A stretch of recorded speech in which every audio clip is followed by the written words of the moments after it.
Jantric Konthu presents The Missing Chums by Franklin W. Dixon. And don't forget to like this video and subscribe to this channel.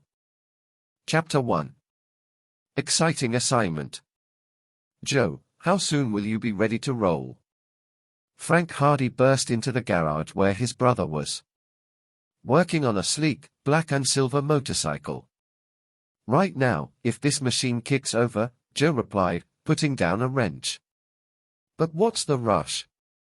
We're not going to meet Chet and Biff for 2 hours. Joe looked up quizzically at his brother. Chief Colleague phoned, Frank said. You'll never believe it, but he has a case for us. You're sure he didn't mean Dad? Joe asked. Fenton Hardy was a widely known private investigator. His sons had learned from him about sleuthing, and acquired a great deal of skill. Positive. He said he wanted the detective's sons this time and right away. Wow! Joe exclaimed happily. What a break! Summer vacation and a mystery to solve. He swung into the saddle and kicked down hard on the starter. A roar filled the garage and he grinned in satisfaction. Dark-haired, 18-year-old Frank had jumped onto an identical motorcycle, standing beside that of his blond brother, who was a year younger. The two machines roared out into the hot morning sunlight. 10 minutes later the boys arrived at police headquarters in downtown Bayport. They were greeted by the desk sergeant. Hello, Frank. Joe. He waved them toward the chief's office. He's waiting for you. Come in, boys, boomed Chief Collick through the open door. He was a vigorous, middle-aged man with iron-gray hair. I'll get right to the point. There's something funny going on in the squatter colony at the end of the bay. You mean Shantytown? Joe asked, referring to a settlement of shacks on the ocean shore north of Bayport. The yacht community was composed mostly of men who had seasonal or temporary jobs and some who did not work at all. Chief Colleague nodded.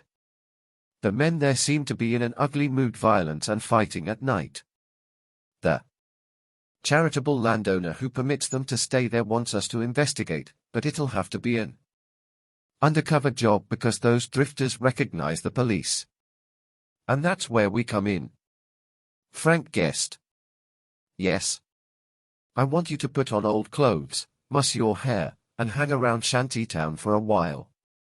See if you can discover what's been stirring up the group. Will you do it? Will we? Joe exclaimed without hesitation. He turned to Frank and added, Chet and Biff aren't due at the boathouse for an hour. Let's take a look at Shantytown. Thanks, boys. Be careful, Chief Colleague said as they hurried from the office. Outside, Frank and Joe mounted their motorcycles and rode through the downtown traffic to the Bayport waterfront. Leaving the big commercial piers behind, they took the shore road, past a section of private docks to where the brothers kept their trim speedboat, the Sleuth. Driving on, the Hardys followed the road along the curve of the left bank of the bay to the mouth of the harbor. Here they turned north and continued parallel with the ocean. Soon they saw a jumble of board shanties on the wide beach ahead. Some were nothing more than open lean-tos, but others had glass windows and stovepipes. Pieces of ragged clothing fluttered from ropes in the breeze. Smoke curled up lazily from a small fire around which 3 men lay, watching the steam from a black pot which hung on a tripod above the flames. The boys parked a distance away and observed them intently. Looks peaceful, Joe commented. A lot of them must be away at work, Frank remarked. Remember, the trouble comes at night, when they are all here together. After studying the quiet scene for a few more minutes, Frank said, We'll come back later. The brothers turned their motorcycles around and headed toward the outskirts of Bayport, where the many private docks lay. Brightly painted cabin craft and sailboats with slender masts rode at mooring. Floats. Seeing a yellow jalopy parked in front of the Hardy boathouse, Joe remarked, "Chet's here." Frank and Joe parked their motorcycles beside his car, named the Queen. A broad-shouldered, good-looking boy stepped through the small side door of the boathouse. He held a key, one of the duplicates the Hardys had given to their close friends. "Hi, Biff." Frank greeted him. "Where's Chet?" Biff Hooper answered in an unnaturally loud voice and winked at them. "Why, he'll see you soon." "What's up?" Joe whispered. Biff merely shrugged and kept on grinning. The Hardys knew some joke was in the making. Frank asked in a low tone, "Have you opened the bay door yet?" Biff nodded and unmoored the sleuth. Frank raised his voice and continued talking with Biff, at the same time motioning to his brother to tiptoe to the boat door. Joe chuckled, took a bamboo pole from against the boathouse, and picked his way across the catwalk to the front. He peered in, then upward. Jammed between the rafters and the ceiling was plump Chet Morton. He was looking the other way, toward the small door. Silently Joe unmoored the sleuth, and using the pole, pulled the craft halfway out of the boathouse, leaving a clear surface of water beneath Chet. Then Joe playfully jabbed at his friend with the bamboo pole. "Yow!" Chet bellowed. There followed a great splash, and a geyser of water drenched the inside of the boathouse as the chubby boy went under. A second later he popped to the surface, just as Frank and Biff ran in. "Why, Chet, what are you doing in the water?" Frank asked, pretending astonishment. "As if you didn't know." "Where's Joe?" "Right here, Chet," he said. "All right, you turned the tables," Chet sputtered good-naturedly as they hauled him out of the water. "I was going to scare you." "Biff, did you give me away?" "Of course not." Biff laughed. "If I'd known it was a swimming party, I'd have worn my trunks." Chet grinned and began peeling off his wet shirt. "Good thing I wore my trunks under my clothes," he said. In a few minutes his wet garments were drying in the stern of the sloop while the powerful craft, with Joe at the wheel, cut smoothly through the waters of Barmet Bay. The boys munched on sandwiches, which Chet had brought along. "Say, how about a camping trip, fellows?" Biff suggested. "We could go to some of the islands along the coast." "This boat would hold plenty of provisions," Chet chimed in. "We can explore Hermit Island," Biff went on. "I heard that the old man who owns it lives there all alone." "Afraid we can't, fellows," Frank answered. "We have a new case." Quickly he told them about it. Biff whistled appreciatively but Chet groaned. "Ever since you solved the Tower Treasure mystery, our lives haven't been the same." With a twinkle in his eyes, Biff said, "Chet was hoping that would be your first and only case." "The last one you took on was nearly the death of me," Chet grumbled. He was referring to his adventures with the Hardys while solving the secret of the old mill. "From here on," he declared, "just leave me out of any mysteries." His friends laughed, knowing how Chet hated to be left out of anything. Too late, Joe told him. "We're heading for Shantytown to take another look-see." By now the speedy craft was far out on the broad bay. The water had grown choppy and was turning from green to steely gray. In the distance the boys watched a cluster of white sails skimming before the breeze. "A race?" Biff observed. "Hey! Look out!" Frank cried sharply. A black hull, parting the water in white sheets at its prow, was bearing straight down on the sleuth's rear. On the port side. Frank shouted and waved frantically at the oncoming boat. "Cut her, Joe!" Still the strange craft roared along toward the boys. At the last moment it came about, throwing a heavy bank of water aboard the sleuth. For a moment the two boats sped forward, gunwale to gunwale. The name Black Cat was on the prow of the strange boat. Not so close! Frank shouted angrily. The pilot ignored the warning. He was a swarthy man with black hair combed straight back. At his side sat a huge man with a bald head. Calling on the sleuth's reserve of power, Joe shot the craft forward, veering to the right. The boys looked back with satisfaction as the black boat dropped behind. Facing forward again, Joe caught his breath in horror. Directly ahead loomed the great white sails of the racers, bearing down on them swiftly. He cut the wheel frantically to the left. "Hang on," he yelled. "We're going to hit." Chapter 2. An evening of mystery. Instantly Frank grabbed the steering wheel held by his brother. He twisted it violently and pulled out the throttle at the same time. For a moment the sleuth banked hard and balanced on her side while the huge tilting sails hovered overhead. 1, 2, 3, 4 dark sailboat hulls sliced safely across the speedboat's boiling wake as she shot outward into the bay. "Wow! That last one only missed us by a foot," Biff exclaimed. "Oh, boy, let's not do that again," Chet said shakily. "You okay, Joe?" Frank asked as he slid back to his side of the boat. "Yes, thanks to you." "Where did the Black Cat go?" "There she is," Biff shouted. Looking around, the brothers saw that the other speedboat had veered in plenty of time to run easily before the sail craft. The big, bald man was pointing to the boys and laughing. "Bank her again, Joe!" Frank cried angrily. "We're going after those men." "I can't!" Joe shouted back over the roar of the engine. "She won't respond to the wheel." Already a quarter of a mile of open water separated the two boats.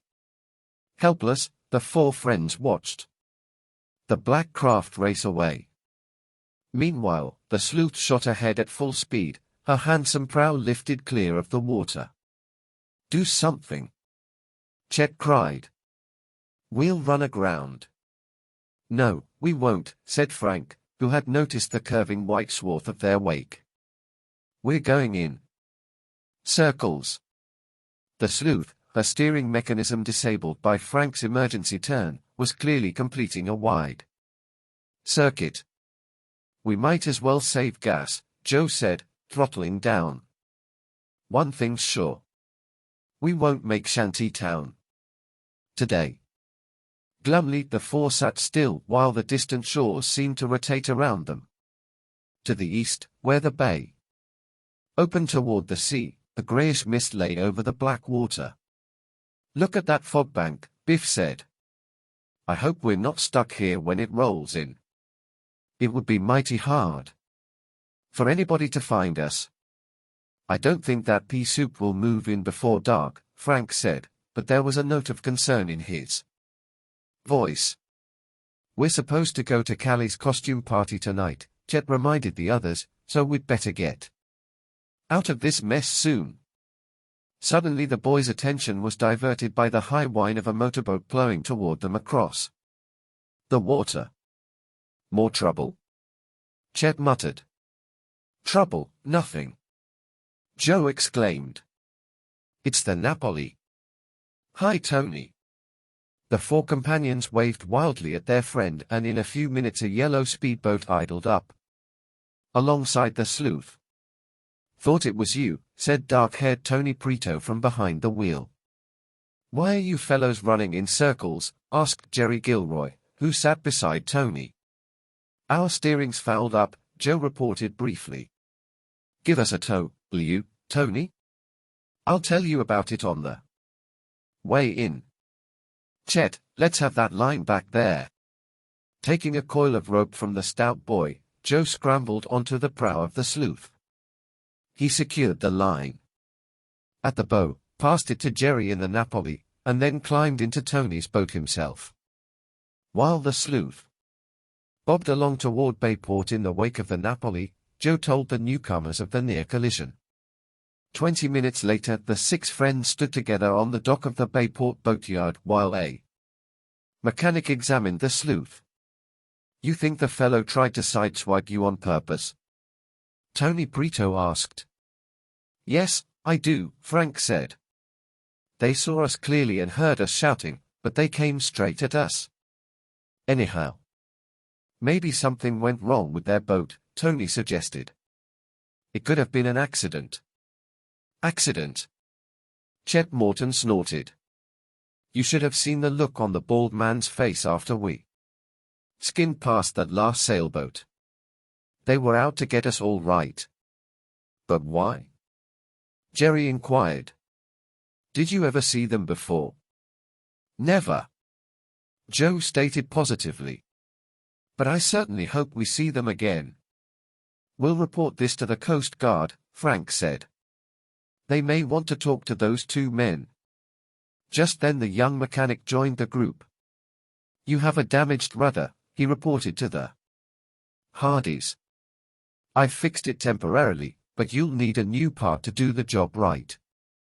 It'll take a day or two for me to get it." "Bring your boat back then." "I'll follow while you take the sleuth to your boathouse," Tony volunteered. "Then we can all go to the Coast Guard station in the Napoli." After the Hardys' craft had been safely moored in their boathouse, Tony headed the Napoli out into the bay. He turned and followed the shoreline to the long jetties where the freighters were docked. Soon the Napoli passed under the grey bow of a big cutter moored at the Coast Guard pier. Tony made his boat fast, and the six boys climbed up a steel ladder onto the dock. They entered the small, neat station office, which had a short-wave tower on its roof. The officer on duty rose from his desk. "Hello, Frank Joe Fellows," he greeted them. The personnel at the Bayport station knew the Hardys well. More than once they had cooperated with the boys and their father on cases. "Hello, Lieutenant Parker," Frank said gravely.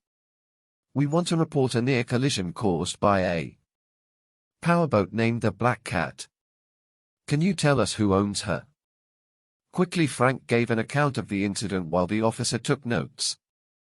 Then a seaman who had been listening brought over a heavy ledger which he spread open on the desk. Lieutenant Parker ran his finger down the list of names and licenses of speedboats on the bay. "Nothing here, fellows," he announced, looking up. "She must have come in from an outside port. Have you noticed a boat like that in the last week or so, Thompson?" The seaman thought for a moment. "No, sir," he answered.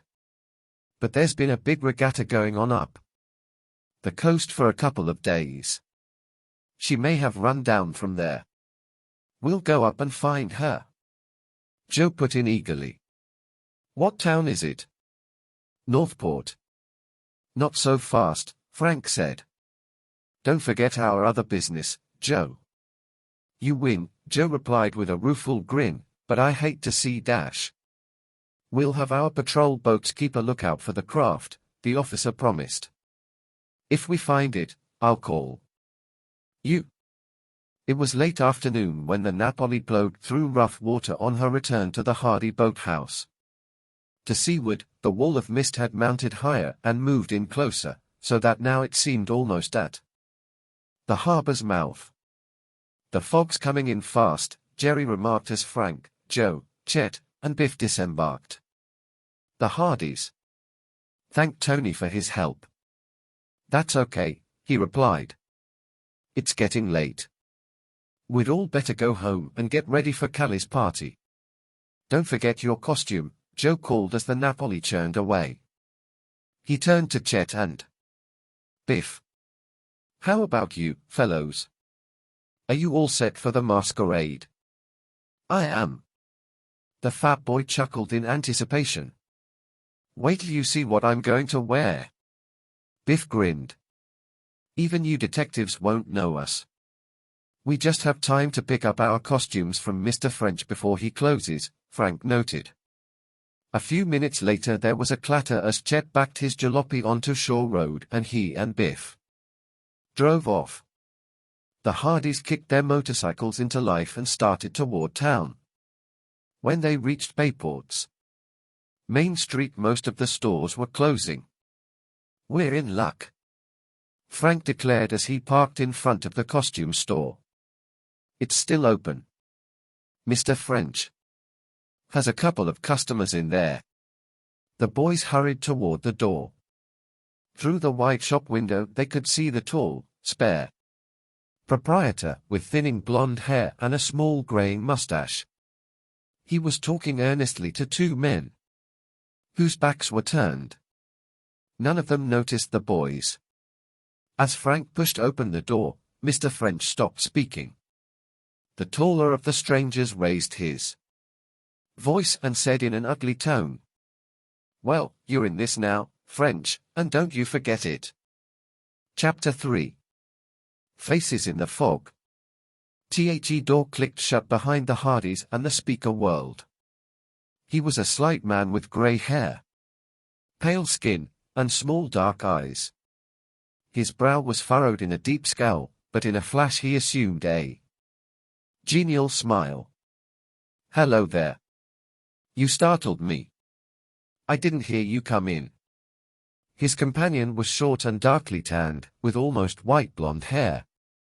He gave a little laugh and nodded. Even Mr. French assumed a thin smile, though his eyes had a worried and uncertain look.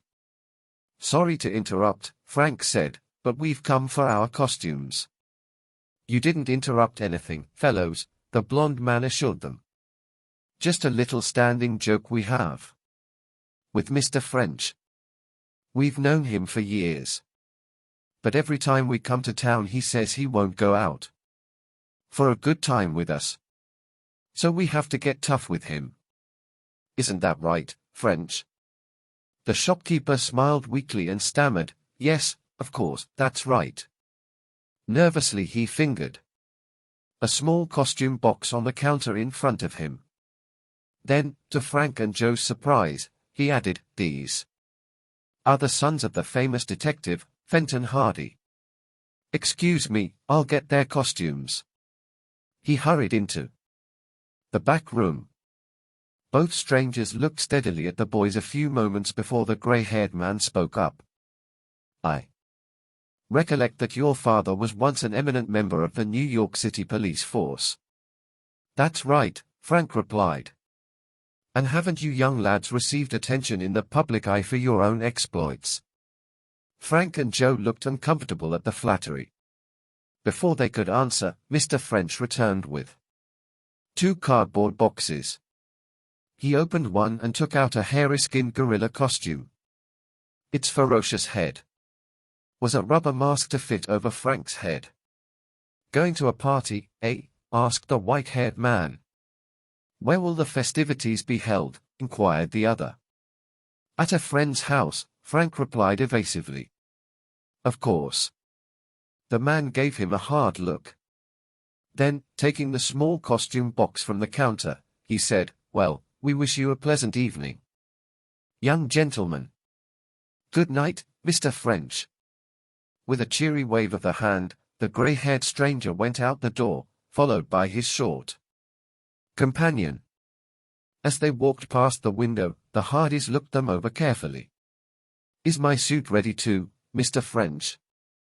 Joe asked, after the men had passed from sight. "Yes, the magician's outfit. Here it is."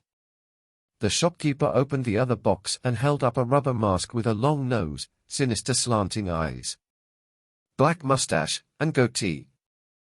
Joe looked at it for a moment with approval, then returned it to the box. "We'll bring the costumes back tomorrow," he promised, and the brothers left the shop. "Something queer was going on in there," Frank said as they placed the boxes in the carriers of their motorcycles. "I think that gray-haired fellow was threatening Mr. French," Joe declared. Old friends, my foot. Did you notice how Mr. French tried to cover it up? Maybe he didn't dare do anything else, Frank suggested. He looked scared to me. Let's ask him about it tomorrow. He might be in some kind of trouble. Okay, his brother agreed as they mounted their motorcycles. But we're going to be busy on that Shantytown case. Minutes later, the two motorcycles swung into the Hardy driveway. Say, I have an idea, Joe said, as the boys left the garage together. Let's put on our masks and give Mother and Aunt Gertrude a surprise. Frank chuckled. I'll ask what's new at the zoo. The brothers pulled the false faces over their heads and went to the front door. As Joe pressed the doorbell, chimes sounded within. The boys thrust their faces forward. After a pause, the door was opened by a tall, thin woman whose angular frame froze momentarily to stiff attention. Her mouth opened and closed twice. On the third try, her voice succeeded. You're repulsive. Go away, she cried and slammed the door. The brothers burst into laughter. Poor Aunt Gertrude, said Frank. It isn't often we can fool dads. Smart sister. The door opened again, revealing a handsome man with the build of an athlete. What's going, Dash? Then he began to laugh. Okay, you nuts. Come in.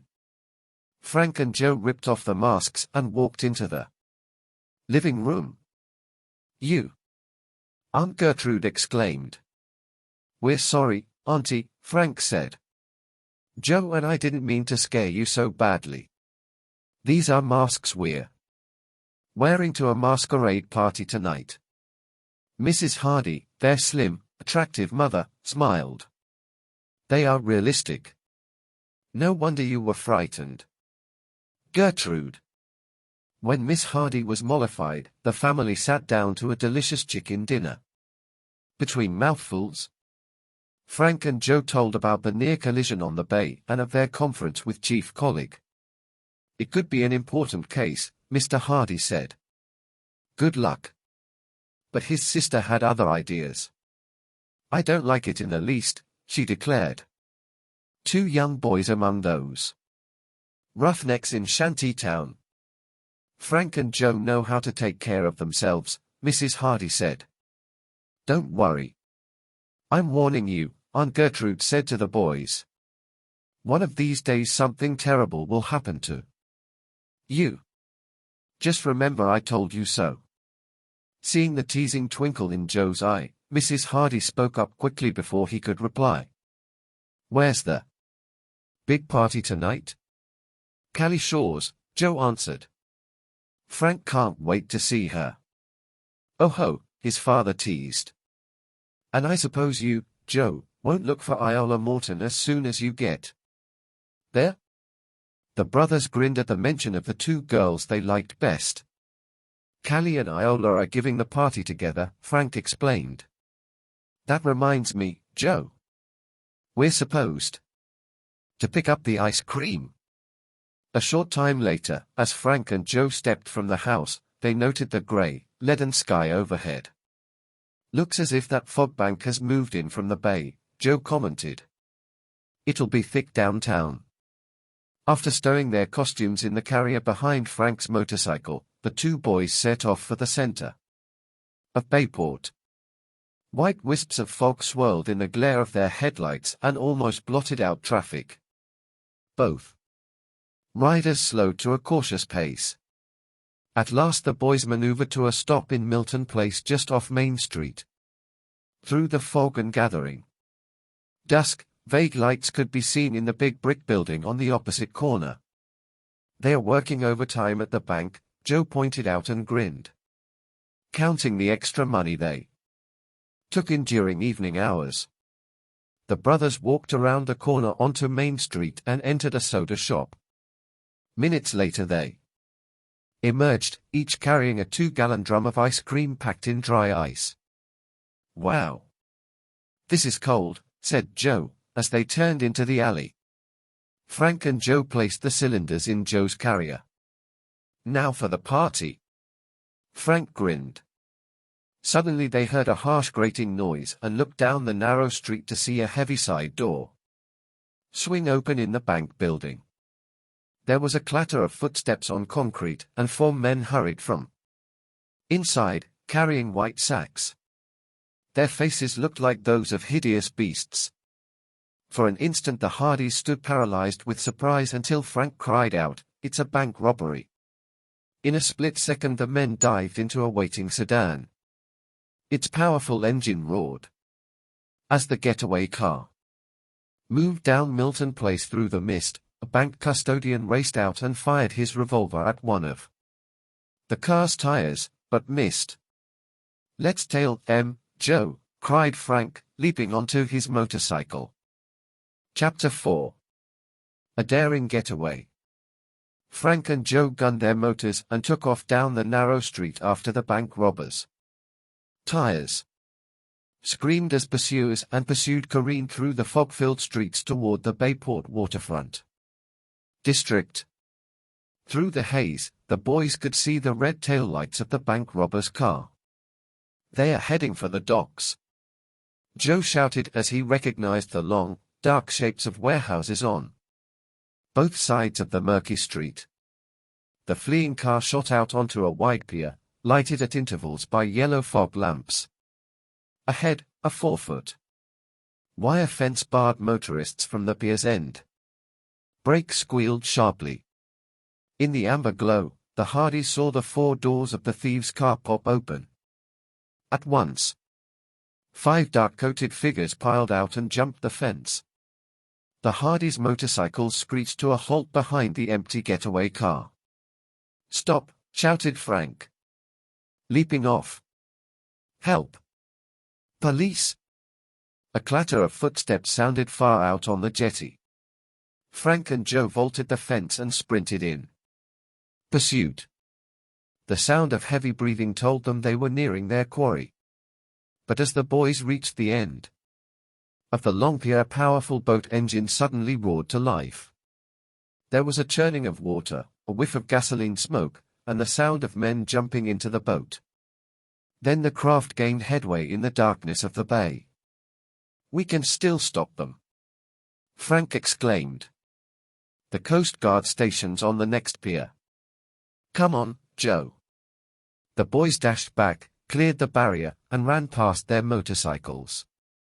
Suddenly they heard shouts and footfalls approaching along the pier. Oomph! With stunning impact, Joe collided head-on with a running man. "Look out!" Frank shouted as strong arms grasped him. "Halt!" a voice ordered. "We've got you." A whistle pierced the air. For a moment all was confusion. "Now what's going on here?" demanded the authoritative voice. "Let us go." "Bank robbery.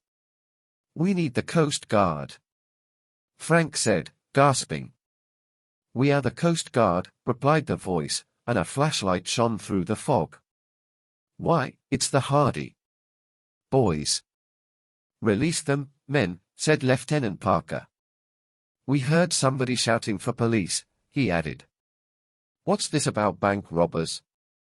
After Frank had explained, the officer said, "I'll dispatch a cutter after the bandits right away." Lieutenant Parker and his men raced off. Moments later, a police car sped onto the pier, its siren wailing and red top light blinking. It stopped and 3 uniformed men leaped out. "There's the car," cried one of the men. Even in the heavy fog, Frank and Joe recognized him as the bank guard who had fired the shots after the fleeing robbers. The crooks got into that car, and then these motorcycles raced off with them. Suddenly he spotted Frank and Joe. "Those are the bodyguards who rode the motorcycles. Grab 'em." A grim-faced policeman, gun in hand, ordered Frank and Joe to come forward. Apparently he and the officer with him were new members of Bayport's police department, for the boys had never seen them before. All right, what do you two have to say about this? The patrolman demanded. Again Frank told what had happened. The policeman turned to the guard. Is that the way it was? Yes, no dash, the man stammered, highly excited. The robbers had on hats and pea jackets. And they wore horrible-looking masks. Look at this, called the second policeman, who had been examining the car and the motorcycles. He came over, holding up the gorilla face in one hand and the magician mask in the other. These were in the carrier of that cycle. I guess we've got two members of the gang. Now wait a minute. Joe began, but the wail of a siren cut him short.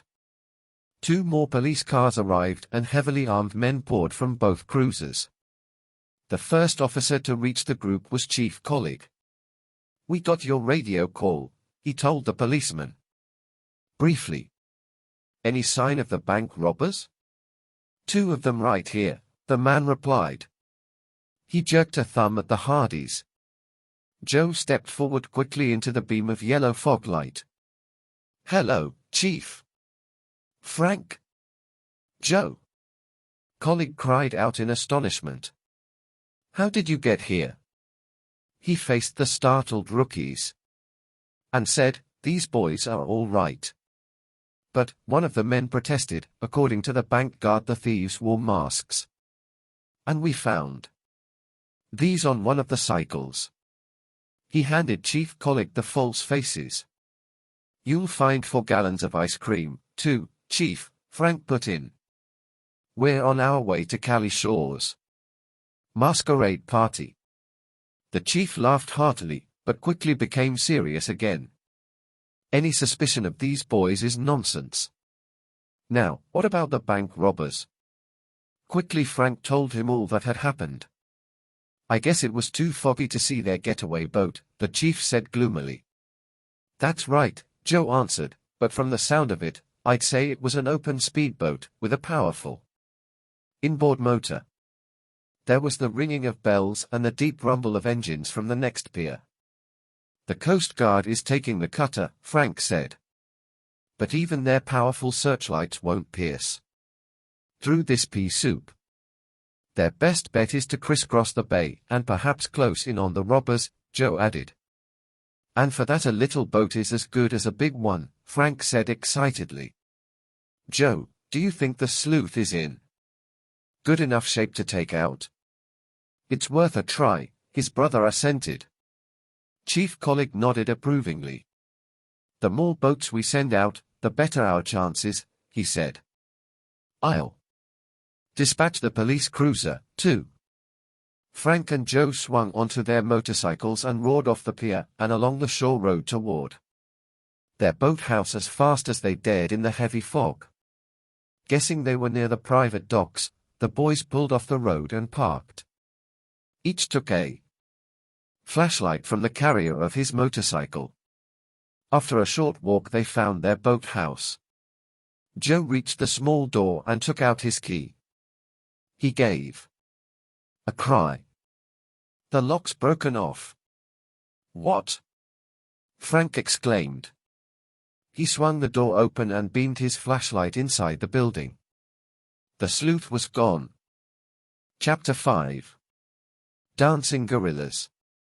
For a moment Frank and Joe stared at the empty boathouse unbelievingly. I'll bet the bank robbers stole the sleuth. Joe exploded. If they did, Frank said with a grim smile, they may be surprised. That rudder is only temporarily repaired. It won't last long. Let's go after them, Joe urged. We'll call Tony to bring the Napoli. Okay, Frank said. He'll be at Cali's now. The Hardys hurried to their motorcycles and headed back toward town. When they reached the piers, they stopped at a public telephone booth outside a warehouse. Joe dialed the call and returned after a short conversation. Tony will meet us at the Coast Guard station, he reported to Frank. Come on. When the Hardys walked in, they found that Chief Colic had turned the place into a temporary headquarters. He was questioning 3 bank tellers who had been brought there at the chief's request. One teller was giving his account. The 4 men must have hidden in another part of the bank. Just after we closed tonight, the robbers rushed into the main room together. 3 came to our cages and forced us at gunpoint to put all the money into their sacks, while the 4th went to the side door. Then they warned us to keep still, and backed out the door. Our vault custodian fired after their car, but had no luck. Can you describe just one of the gang? Colleague asked wearily. Anyone that sticks in your mind? Was he short or tall? Fat or skinny? I already told you, the man said doggedly. They were all the same size. But blast it, man, that's impossible, the chief exploded. I don't have 4 identically built men on my whole force. They were all the same size, the teller repeated, growing sullen. They wore masks. Shaking his head, Chief Colic turned from the teller. His eyes fell on Frank and Joe. Back so soon, he asked, surprised. Frank told him about the stolen sleuth. The bank robbers used a speedboat for their getaway, Joe added. It might have been ours. Has the cutter had any luck on the bay? Frank asked. Nothing yet, the radio operator spoke up. They've been calling in every 10 minutes. While Joe reported the theft of their boat to a Coast Guard man, Frank asked whether any clues had been found in the thieves' car. Not even a fingerprint, was Chief Colic's answer. We checked on the vehicle, of course. It had been stolen in Northport. Just then Tony Brito entered the crowded station, exclaiming, "It looks like a police convention outside. With all those prowl cars." "Hi, Tony," Joe greeted him. "Thanks for getting here so fasty," Frank said. The 3 boys left the station at once, ran across the pier, and scrambled down a ladder into the Napoli. Tony started his motor, switched on his running lights, and throttled cautiously into the bay. The surface of the water was smooth and the air was warm. The fog, however, was thicker than ever. Tony tried his spotlight, but even this did not penetrate the murk for any great distance. "Suppose we zigzag along shore about half a mile out," Joe suggested. "The Coast Guard will cover the middle of the bay." The Napoli moved steadily through the night. The boys could see nothing. "We need our ears for this job," Frank said finally. "Shut her off a minute, Tony." The steady purr of the motor ceased and the craft drifted noiselessly. Far to seaward, outside the harbor's mouth, a deep-voiced foghorn rasped its warning at regular intervals. "Nothing," Joe muttered disgustedly. "Start her again, Tony." "Wait," Frank ordered. "There's another boat." "I don't hear it," Tony whispered. "It's very high-pitched, just a tingle." "Turn her out into the bay, Tony. Run full throttle until I say stop." The Napoli shot forward, roaring through the fog. "Stop!" Frank cried out. Again came the sudden, hushed silence. Only the wake of the Napoli washed audibly behind them. But now all 3 boys heard the sound of a boat engine. "You were right," Joe whispered. "I think it is the sleuth. Listen." The high-pitched whine drew slowly closer, then gradually receded. Soon it approached again. "She's going in circles," Joe chortled gleefully. "Head toward her, Tony." "Sure. But which way?" "To the right," Joe said promptly. "Straight ahead," Frank countered. Tony started his engine and headed midway between the 2 directions. He drove steadily forward until Joe signaled to cut it again. The other craft was very near them, and over the motor's purr they could hear angry voices. "It won't work," one cried out. "Try it yourself." Another shouted, "Move over, then." Frank, Joe, and Tony listened, grinning, while the men argued about the disabled boat. Suddenly the sloop's motor was silent.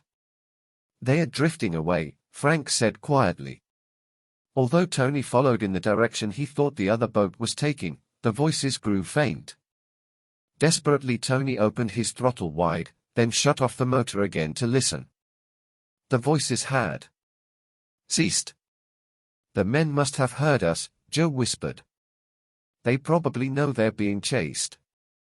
For a time the eerie pursuit continued, but at last Frank said, "It's no use. They could have drifted a mile away by now. Or they could be 5 feet from us," Joe whispered. "We'll never find them in this fog. Besides, we're low on gas," Tony added, and turned the Napoli toward Bayport. "Joe and I will come to the party later," Frank told Tony. "I think Dad would like to hear our account of the bank robbery." After dropping Frank and Joe at the Coast Guard pier, Tony returned his boat to its mooring and went back to Callie's house. Meanwhile, the brothers, dejected, cycled home. Opening the front door, they found their father in the hall taking his hat from the rack. Mr. Hardy stopped short. "Tell me what you know about the bank holdup," he said crisply. His son stared in surprise. Then Frank grinned. "I guess Chief Collick told you about us, didn't he?" "Yes," replied Mr. Hardy. "He just phoned to ask my help. I'm on my way downtown. Brief me quickly." The detective listened with keen interest while his sons poured out the story of the robbery and the missing sleuth. "One thing is odd," Frank added when they had finished. "The tellers swear the thieves were all the same size and build." Fenton Hardy smiled. "That's not so strange." "You mean the men were identical in size?" Frank asked. "Not at all," their father answered. "But a large mask will make a person's body seem smaller. A tiny face mask can make him look bigger. So the robbers used the masks to disguise their builds as well as their faces," said Frank. "Exactly," his father answered. "It sounds like a very clever gang." At that moment Aunt Gertrude came into the living room. "Fenton," she said, her voice sharp with disapproval, "there was a special news bulletin on the radio just now saying that you've taken on the Bayport bank robbery case." "So I have," Mr. Hardy replied mildly, though the boys knew he was an expert at this. "At least to help the local authorities," he added. "But why do they announce it?" his sister asked tartly. "The bank robbers may hear it, and who knows what those dangerous men might do to make you drop the easel." "Don't worry, Gertrude," Mr. Hardy replied kindly. "I'll be careful. Thanks for the information, boys," he added, and hurried off. Aunt Gertrude eyed Frank and Joe suspiciously. "What are you two going to do now?" she demanded. "Nothing dangerous, Auntie," Joe assured her. "We're just going to Callie's party." Satisfied, Miss Hardy watched the boys depart. "Aunt Gertrude's right, you know," Frank remarked as they walked to their motorcycles in the drive. "It's too bad about that radio bulletin. Dad is safer if he works undercover." A short ride brought Frank and Joe to the Shaw house. They parked their motorcycles beside the garage and quickly put on their costumes.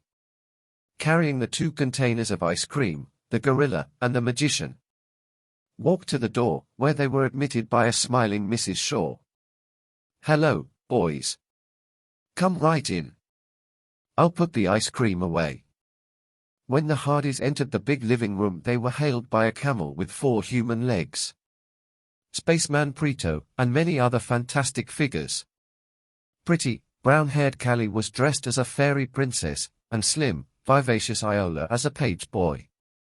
The two girls hurried forward to greet the late arrivals. "Tony told us about the robbers and the chase," Callie said. "We're glad you got here," Iola added warmly. A fierce pirate strode up to them. "I'm Blackbeard Biff Hooper," he announced. "How'd you like to walk the plank?" Before Frank could answer, there was a ferocious roar behind him and a hand clamped down on his shoulder. He whirled to find himself face to face with another gorilla. "Told you I'd surprise you," came Chet Morton's voice. "Come on, Gargantua. Let's dance." The two hairy creatures joined hands and waltzed around the room to the music of the record player. They pirouetted, leaped in the air, and did somersaults. The other guests watched, shrieking with laughter.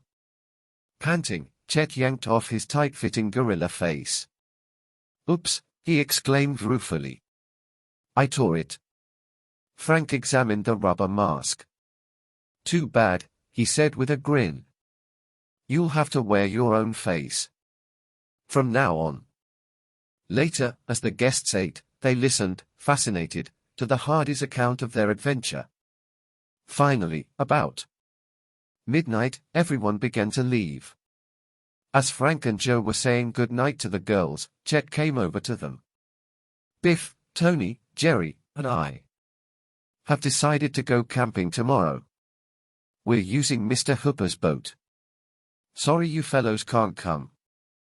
"We'll make it next time," Joe promised. Iola said to Chet, "You can go on home and drop Biff at his house. I'm staying overnight here."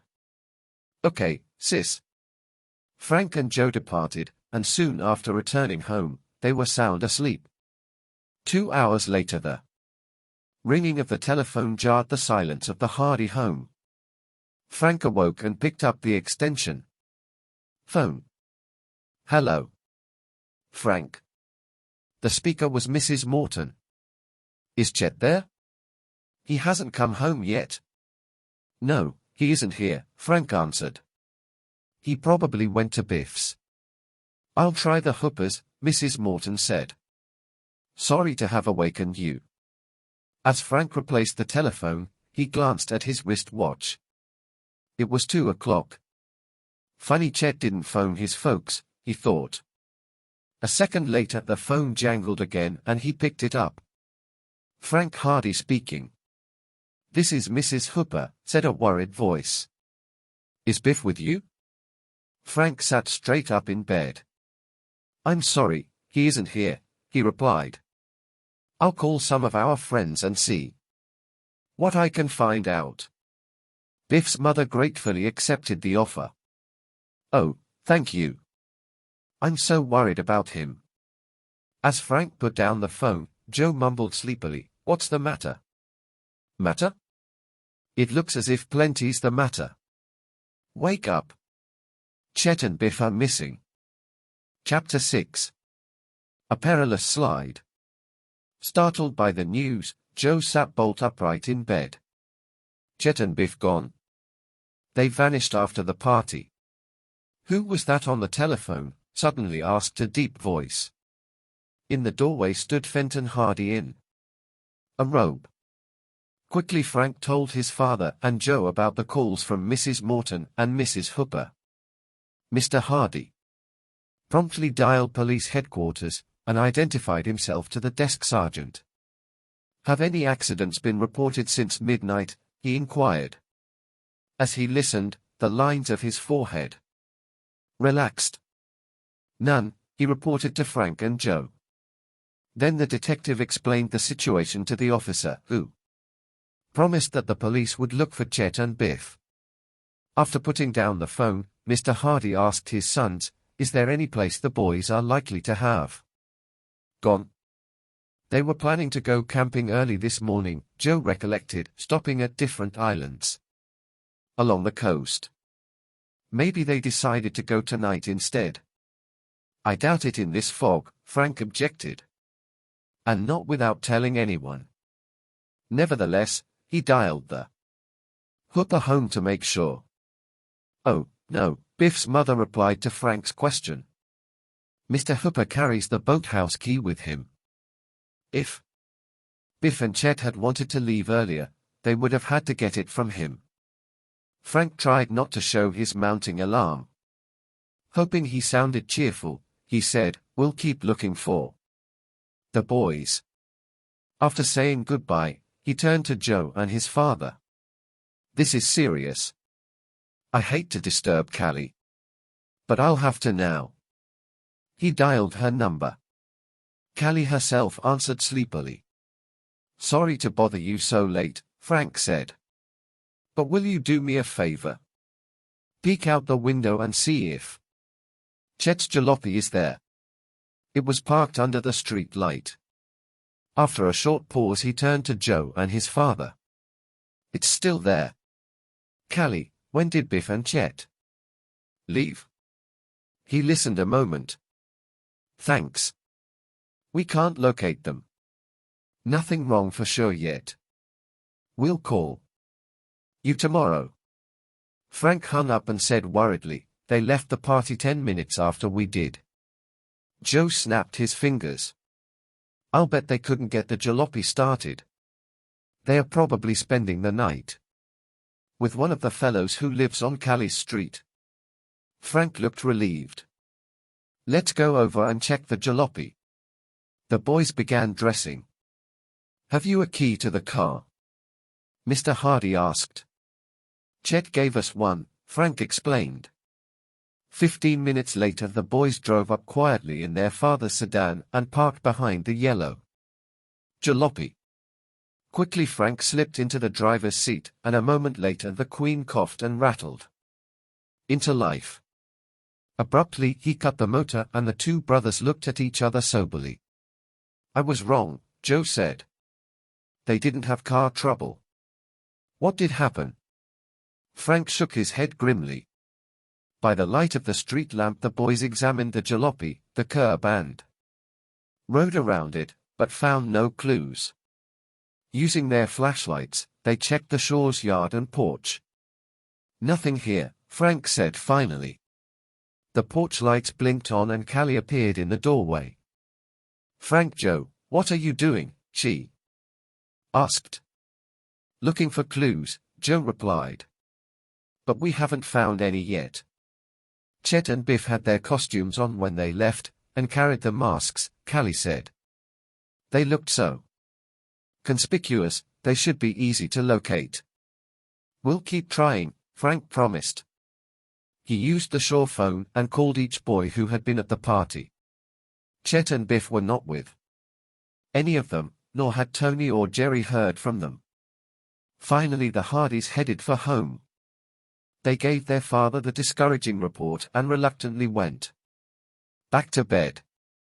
After a few hours of uneasy sleep, Frank and Joe awakened to find bright sunlight filling the room. Hurriedly they dressed and dashed downstairs. Their father was already at the breakfast table. "Any news of Chet and Biff?" Frank asked. Mr. Hardy shook his head soberly. "The police have found no trace of them." "If only we knew where to start looking," Joe said worriedly. "But we haven't a single clue to go on." "The state police are searching, too," Mr. Hardy told them. "A lead may turn up before the day is over." "I hate to mention it," he added, "but the boys might have been kidnapped.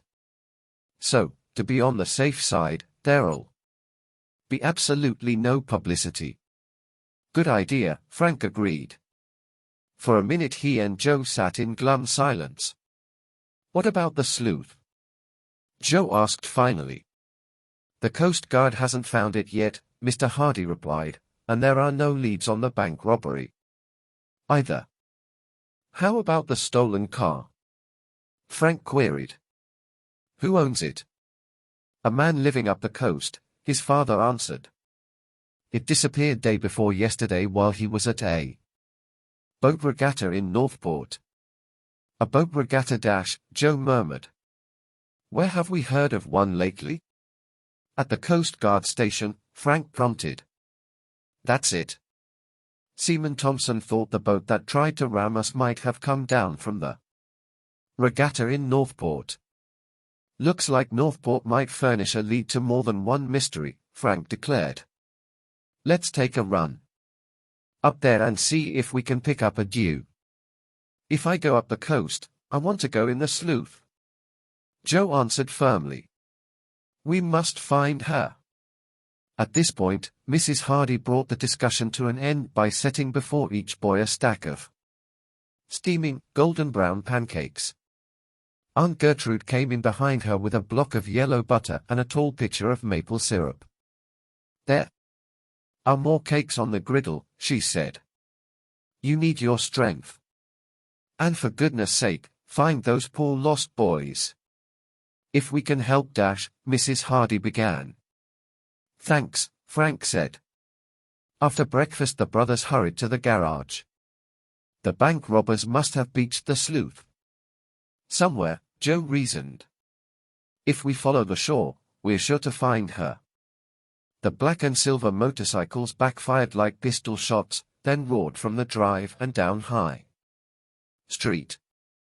The riders headed out Shore Road, past the private docks. The fog of the night before had given way to a bright blue summer morning.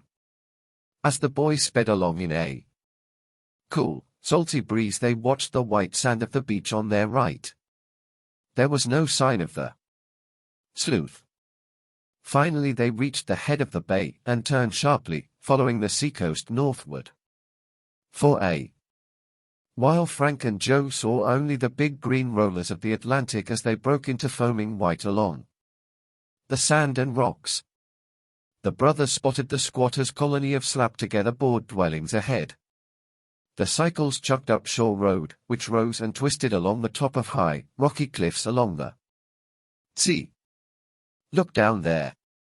Joe called out suddenly. He had caught the glint of sunshine on a familiar hull. The sleuth. It was stranded on the beach. Yippee! Exclaimed Frank. The robbers must have floated her in at high tide.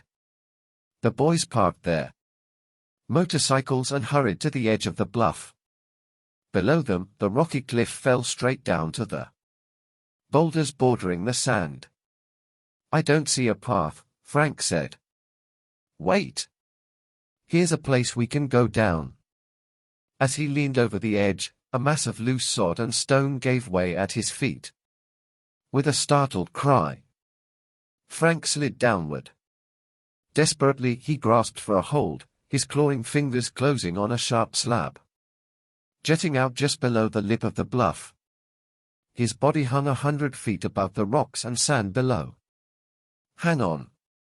Joe shouted and whipped his extra-long leather belt from its loops. Lying flat, he inched downward over the cliff edge until he could pass the leather under Frank's armpits. He slid the end through the buckle and pulled the belt tight. Joe squirmed back again, braced himself, and hauled. For one sickening moment Frank swung like a pendulum beneath the cliff. With all his strength, Joe jerked the belt again and a moment later helped Frank clamber to safety. Phew! That was close, Frank said, gasping. If it hadn't been for you better leave the boat, Joe panted, retrieving his belt. We can come by sea with the coast guard and get her. Still shaking from fright, Frank agreed. The brothers went at once to the Coast Guard station on the pier. When Lieutenant Parker heard Frank's story, he called 2 men and led the way to a patrol boat.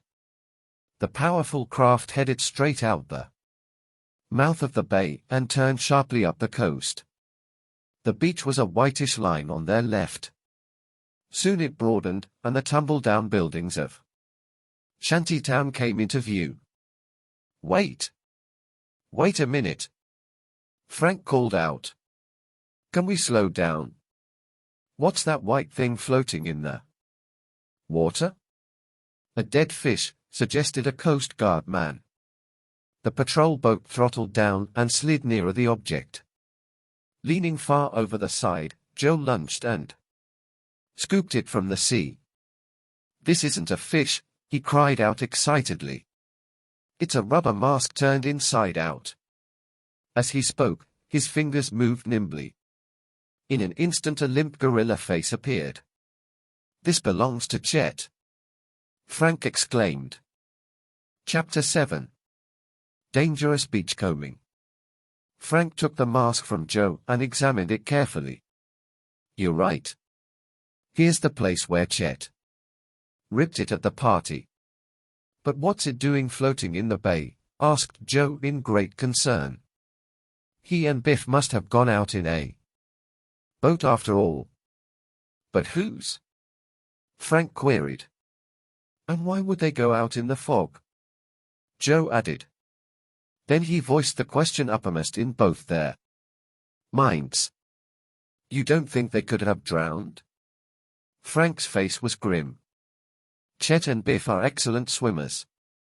Maybe, for a reason we don't know yet. They are hiding somewhere, perhaps Shantytown." Frank gazed intently across the water at the squatter colony, now falling astern. "Could be," Joe said. "They knew about our case. Maybe they picked up a clue and landed in Shantytown. We'd better find out as soon as we get the sleuth." The boys lapsed into worried silence until the Coast Guard boat came within sight of rocky cliffs towering high above the white beach. A seaman scanned the shore with binoculars and sang out, "There she is, sir. It's the sleuth, all right. I can read her name." The engines of the cutter shuddered as it swung in toward the beached motorboat. The Hardys whipped off their shoes and leaped overboard into thigh-deep water as the craft crunched against the sandy bottom. Joe was the first to reach the derelict sleuth. "She looks okay," he called out to his brother. "Yes, but high and dry," Frank said as he waded ashore. "We'll help you float her," a seaman offered. Quickly gathering large pieces of driftwood, the boys improvised a crude skidway. Then, with the Coast Guard men helping, they slid the boat down to the water. A towline was secured and the sleuth bobbed toward Bayport in the wake of the Coast Guard patrol boat. "Let's tow her straight to the boatyard," Frank suggested. "Maybe they have the new part by now." His guess proved correct. While the patrol boat waited, the young mechanic quickly examined the sleuth. "Have you been using her?" he asked the Hardys. "Well, somebody has, Charlie," Joe replied. The mechanic nodded. "HM thought so. The temporary repair I made didn't last. But if you keep turning the wheel, you can make her steer little enough to get by." "That's how the bandits slipped away in the fog last night," Frank whispered to his brother. "I'll be finished in an hour," Charlie said. "Shall I have her taken to your boathouse?" "Righto," Frank replied. "We'll pick her up there." The Hardys rowed on the patrol boat to the Coast Guard pier, thanked Lieutenant Parker and his men for their help, and hastened to their motorcycles. "I wish the sleuth were ready now," Joe said impatiently, "so we could go right to Shantytown." "But first we have to round up beachcomber disguises," Frank reminded him. The boys rode home and changed into dry clothes, while Mrs. Hardy and Aunt Gertrude were preparing lunch for them. Joe called police headquarters. He learned that there were no new leads on their friends or the bank robbers. Chief Collig was amazed to hear about the discovery of Chet's mask. "The boys may be nearer than I thought. I've already sent out a 17-state missing persons alarm. We might find more clues in Shantytown," Joe told him. "We're going there next." Directly after lunch, Frank and Joe bounded upstairs, pulled out some old shirts and pants, and hurried down again. As they passed through the hall carrying the clothes, their mother and aunt looked out from the living room in surprise. "Where are you going?" Aunt Gertrude inquired. Mrs. Hardy asked, smiling. "Not another costume party?" I returned your gorilla and magician suits this morning. Did you explain to Mr. French about Chet and Biff? He'll wonder why they don't bring their costumes back, Joe said. He wasn't there, Mrs. Hardy replied. I left your outfits with the clerk. Where are you boys off to? Aunt Gertrude demanded again. We're going sleuthing in Shantytown, Frank replied. Probably we won't be home to supper.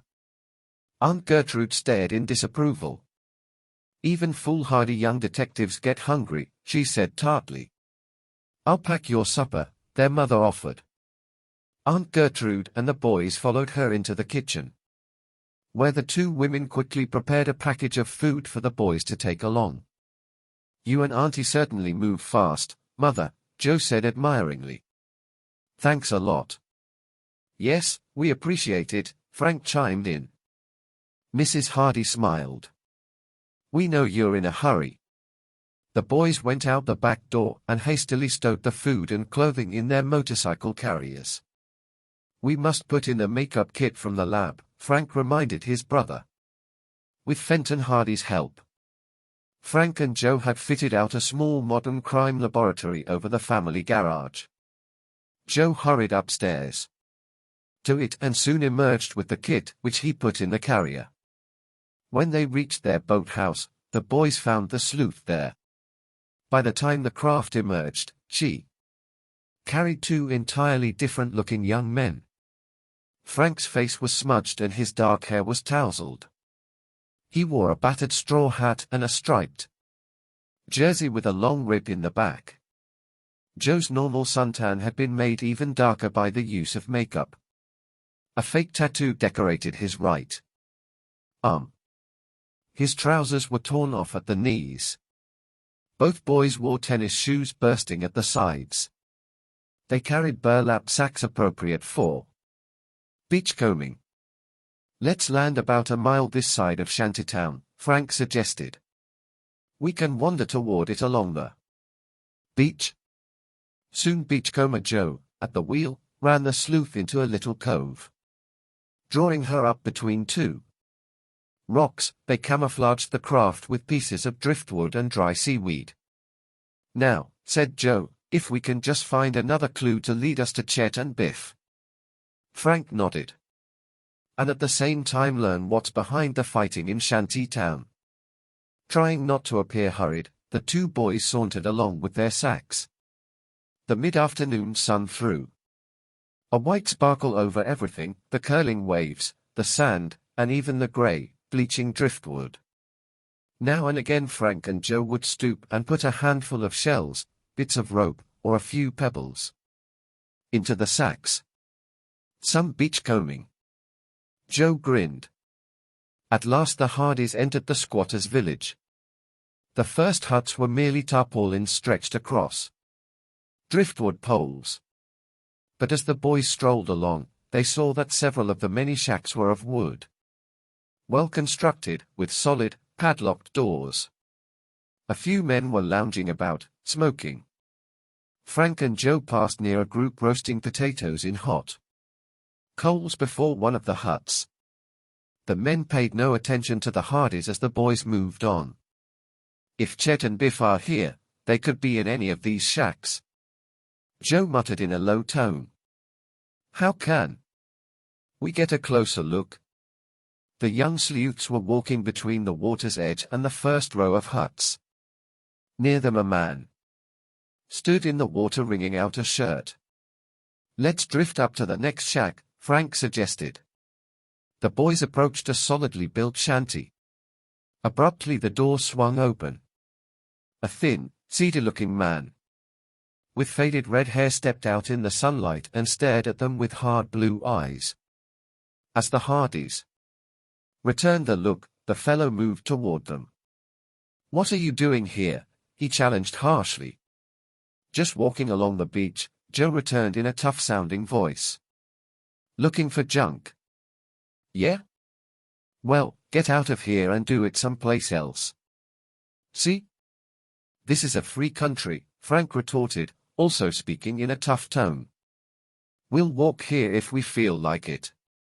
Instead of answering, the man reached into a back pocket and pulled out a blackjack. He lunged at Frank with the agility of a cat. "Cut it out, Sutton," barked a voice. The newcomer, a broad-shouldered young man, darted between Frank and his assailant.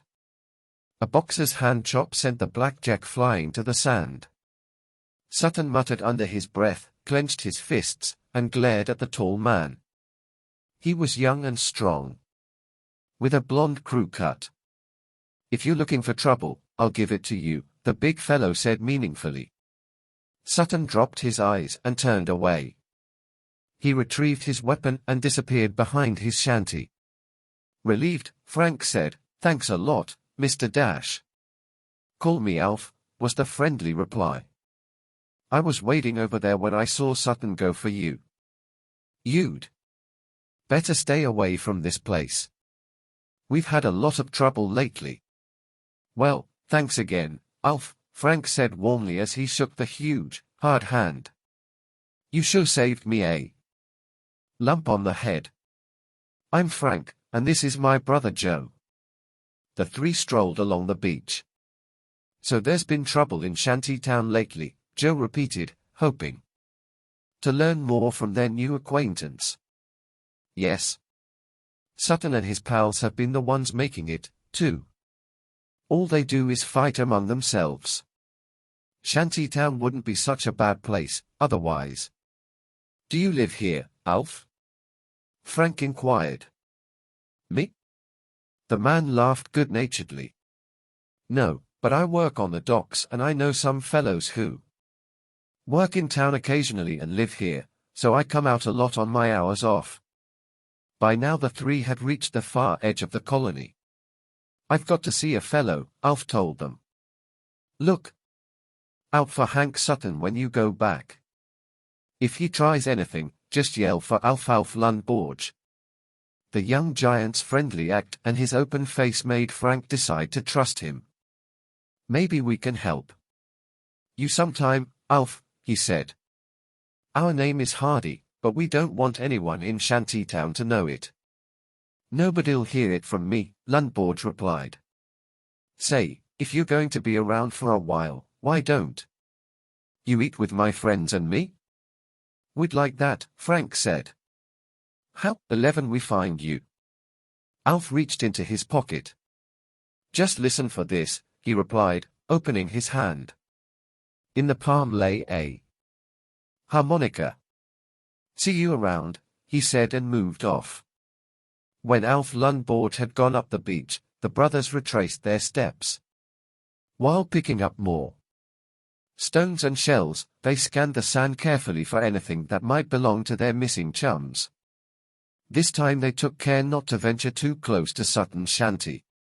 "There's our friend," Frank said in a low voice. Stealing a glance toward the hut, Joe saw Sutton standing at one corner, talking earnestly with another man. His companion was listening with obvious impatience. He shifted his weight and suddenly turned full around. The Hardy saw that he was short in build, and had black hair combed straight back. "That man," Joe whispered. "It's Dash, I know." Frank took his brother's arm and hurried him toward the beach. "It's the speedboat driver who almost rammed us.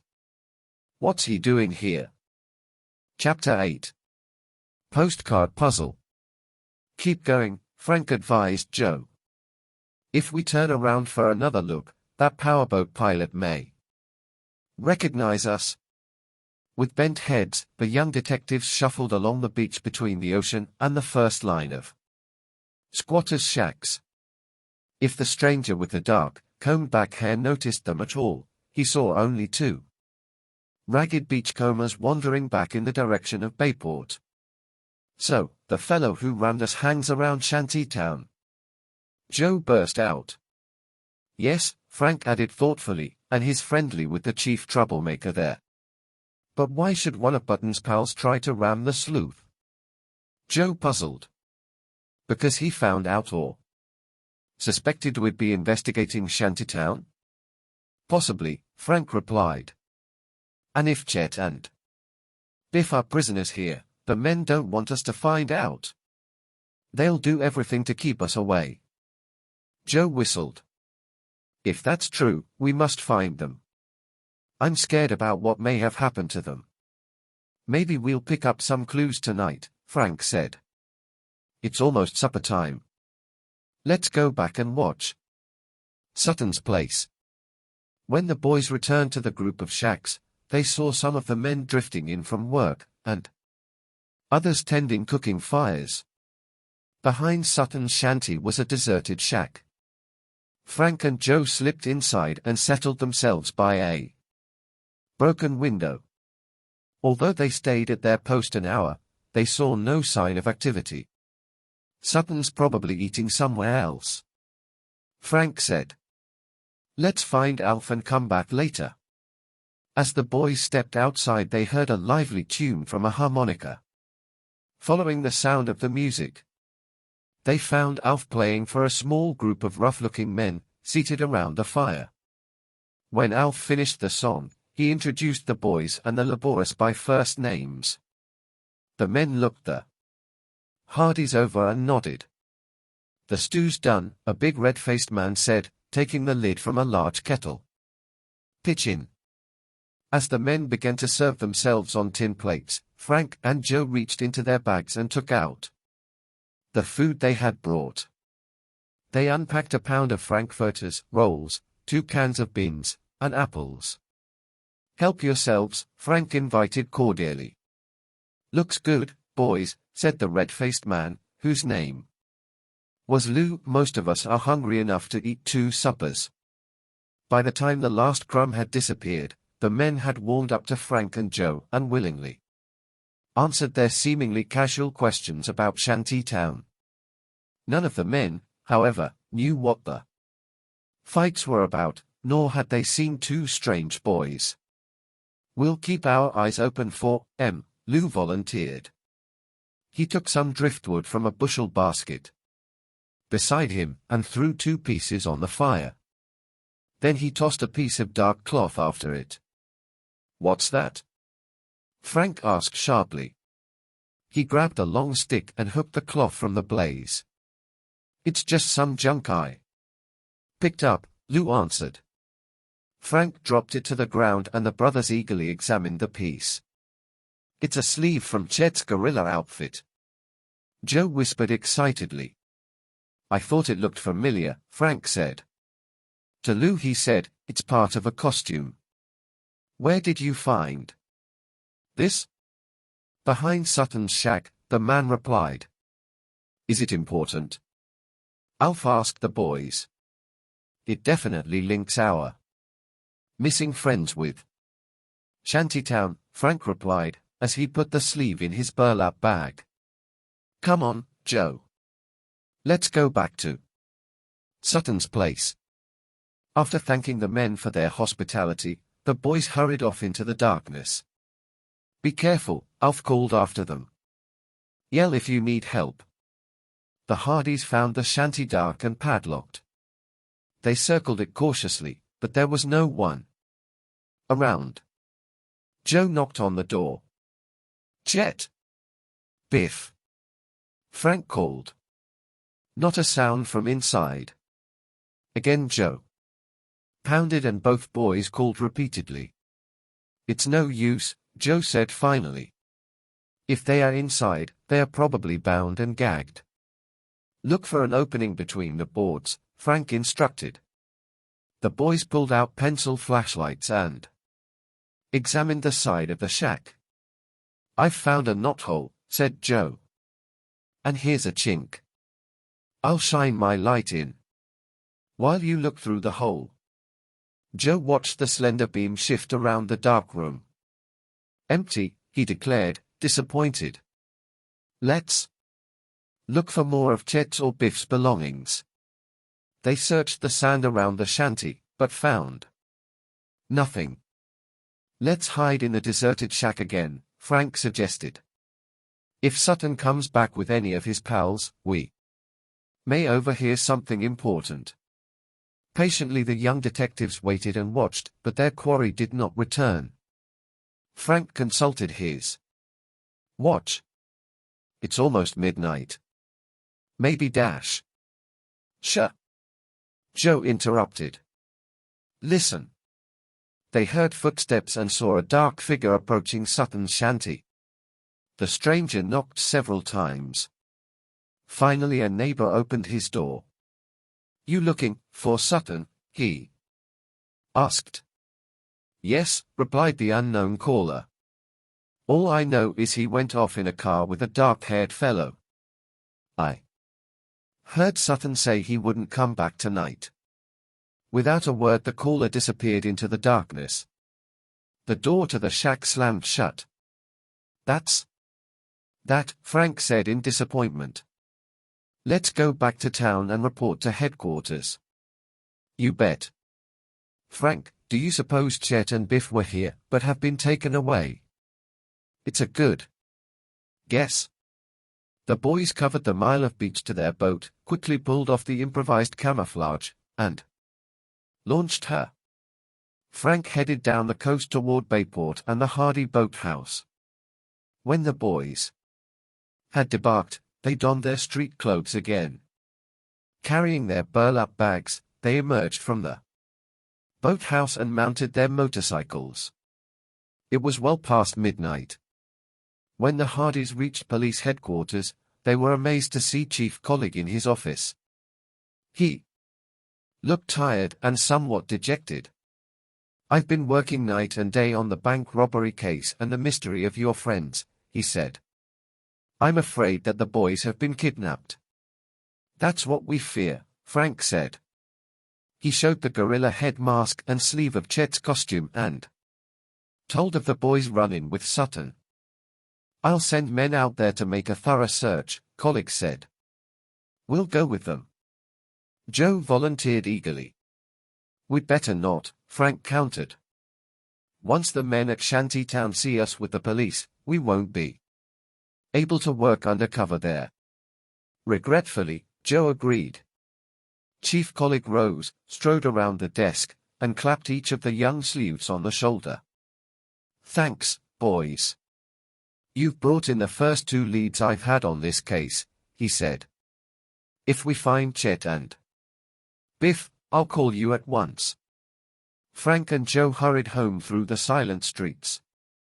When they let themselves into the house, they saw a light in Fenton Hardy's upstairs study. Frank knocked. Come in, called the detective. When his sons entered, he pushed aside some papers on his desk. What did you find out today? He leaned back in his big leather chair and listened carefully as his sons gave an account of their day's progress. When it was finished, their father said, if Collig doesn't find Chet and Biff in Shantytown tonight, and they were kidnapped, their parents should receive ransom notes soon. Perhaps they will come tomorrow, Frank suggested. He turned to his father. Do you think Chet and Biff's disappearance could have anything to do with the bank robbery? It's possible. In that case, maybe you'd let us give you a hand on the bank robbery case, Dad.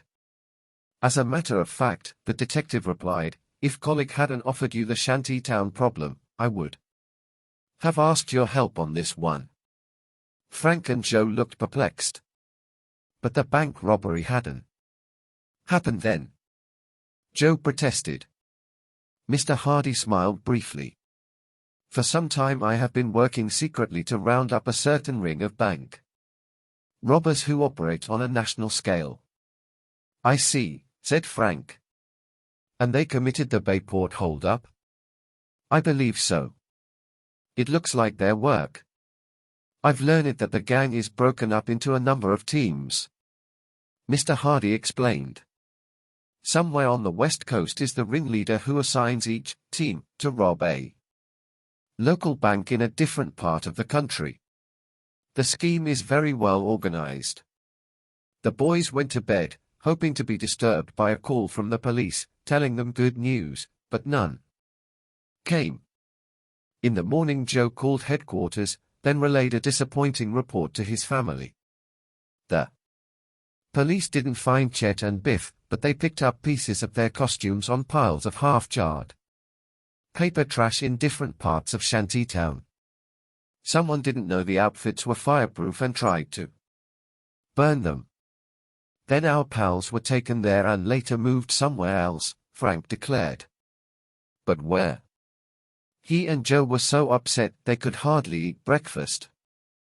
The other Hardys, who also were fond of Chet and Biff, were greatly sobered. "Oh, I almost forgot something," said Mrs. Hardy. "A letter came for you boys in this morning's early mail." She handed Frank a plain white envelope. "It's postmarked Northport, yesterday." Frank looked at it. "The writing is familiar," he remarked, "but there's no return address." He tore open the envelope, took out a picture postcard, and scanned the message. Frank's eyes widened. "Listen to this," he exclaimed. "Having a wonderful time. Don't worry about us." And it's signed, Chet and Biff. The rest of the family stared in amazement. Aunt Gertrude snorted indignantly. Having a wonderful time, indeed. Everyone worried sick, police searching all over the map for them, and they're having a wonderful time. But what a relief, Mrs. Hardy said warmly. "I'll call Mrs. Morton and dash." "Wait a minute," Mr. Hardy cautioned. "It may not really be from the boys." "This is Chet's handwriting," Frank said. Joe had jumped from his chair to examine the card.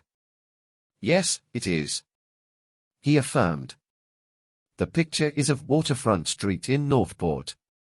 Looks like an old card," he added, passing it to his father. "Why do you think it was mailed in an envelope?" Mrs. Hardy asked, puzzled. "So no one would read the message until it got here," suggested Joe. "Why didn't they telephone?" Aunt Gertrude asked tartly. "It's even quicker." "I think they would if they could, Auntie," Frank replied. "Chet and Biff know better than to worry everybody this way. They are prisoners." "Anyway, we know they're alive," said his mother. "That in itself is good news. Will you call Mrs. Hooper and Mrs. Morton and tell them?" Frank requested his mother. She nodded. "And I'll notify the police," Mr. Hardy added. "By the way, they looked for the thieves' fingerprints on Chet's jalopy and your motorboat, but didn't find any." "I suppose the robbers wore gloves," Frank remarked. As Joe went back to his chair, he said, "I think we ought to run up to Northport and see if we can trace this card." Mr. Hardy looked thoughtful. "The bank robbers stole their getaway car in Northport. And the fellow who tried to ram the sleuth," Frank added, "may have come down from there after watching the regatta." "Don't forget," said Joe, "he's a pal of Sutton's. Northport might provide clues to Chet and Biff, the bank robbery, and the Shantytown trouble," Frank concluded.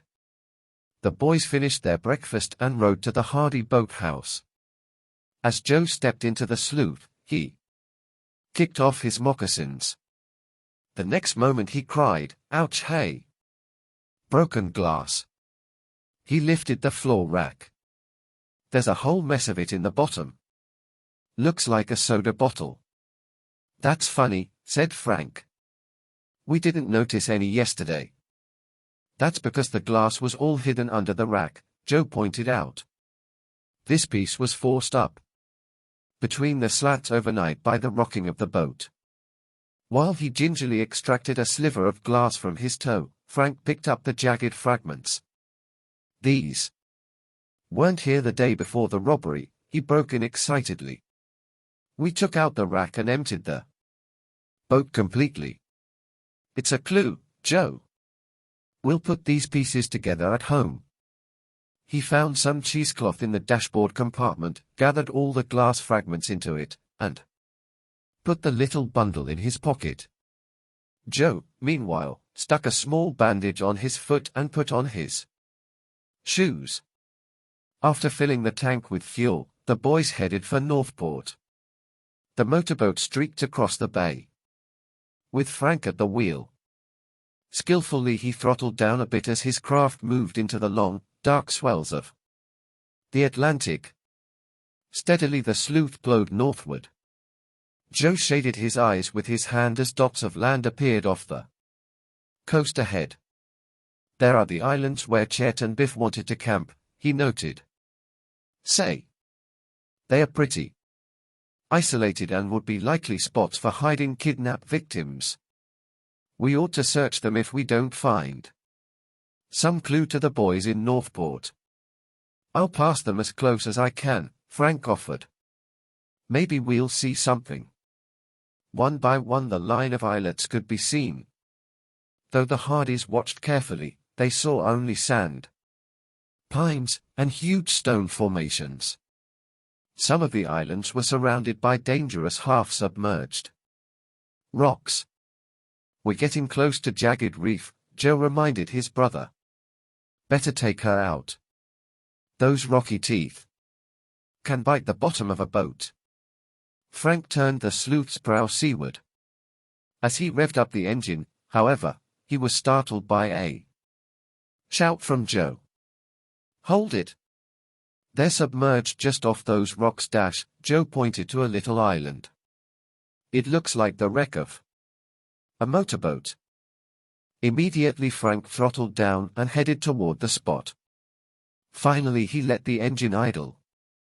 I don't dare go any closer, he said. Can you see her from here? Only the outline, reported Joe, who was standing up now with one foot on the gunwale. Looks as if she hit a rock close to shore and sank. She's a good size. Those fragments on the rock look black, Joe noticed. So does the outline. Say, do you suppose it's the boat that nearly hit us, the Black Cat? We can find out, Frank said promptly. Our underwater equipment is in the locker. Take the wheel. I want to get a look. Quickly Frank donned a face mask with a wide glass plate. Leaning over, he put his head in the water and strained to see the wreck more clearly. Lifting his face, he exclaimed, "It is black. I can't tell if it's the Black Cat at this distance. Keep her in close, Joe. Why are we drifting away?" Can't help it. Desperately Joe yanked at the wheel. We're caught in the current, he exclaimed frantically. While the boys had been intent on the sunken hull, the swift, strong current had caught their craft. The sleuth was being rushed toward the deadly rocks of Jagged Reef. Chapter 9. The Old Salt Story. Buffeted by the current, the sleuth plunged out of control toward the line of white exploding spray, where the sea swell smacked against the barrier reef. Joe bore down hard on the wheel as the churned-up waters, falling back from the rocks, seethed underneath. The din of crashing waves was terrific, but above it could be heard the powerful throb of the sleuth's engine.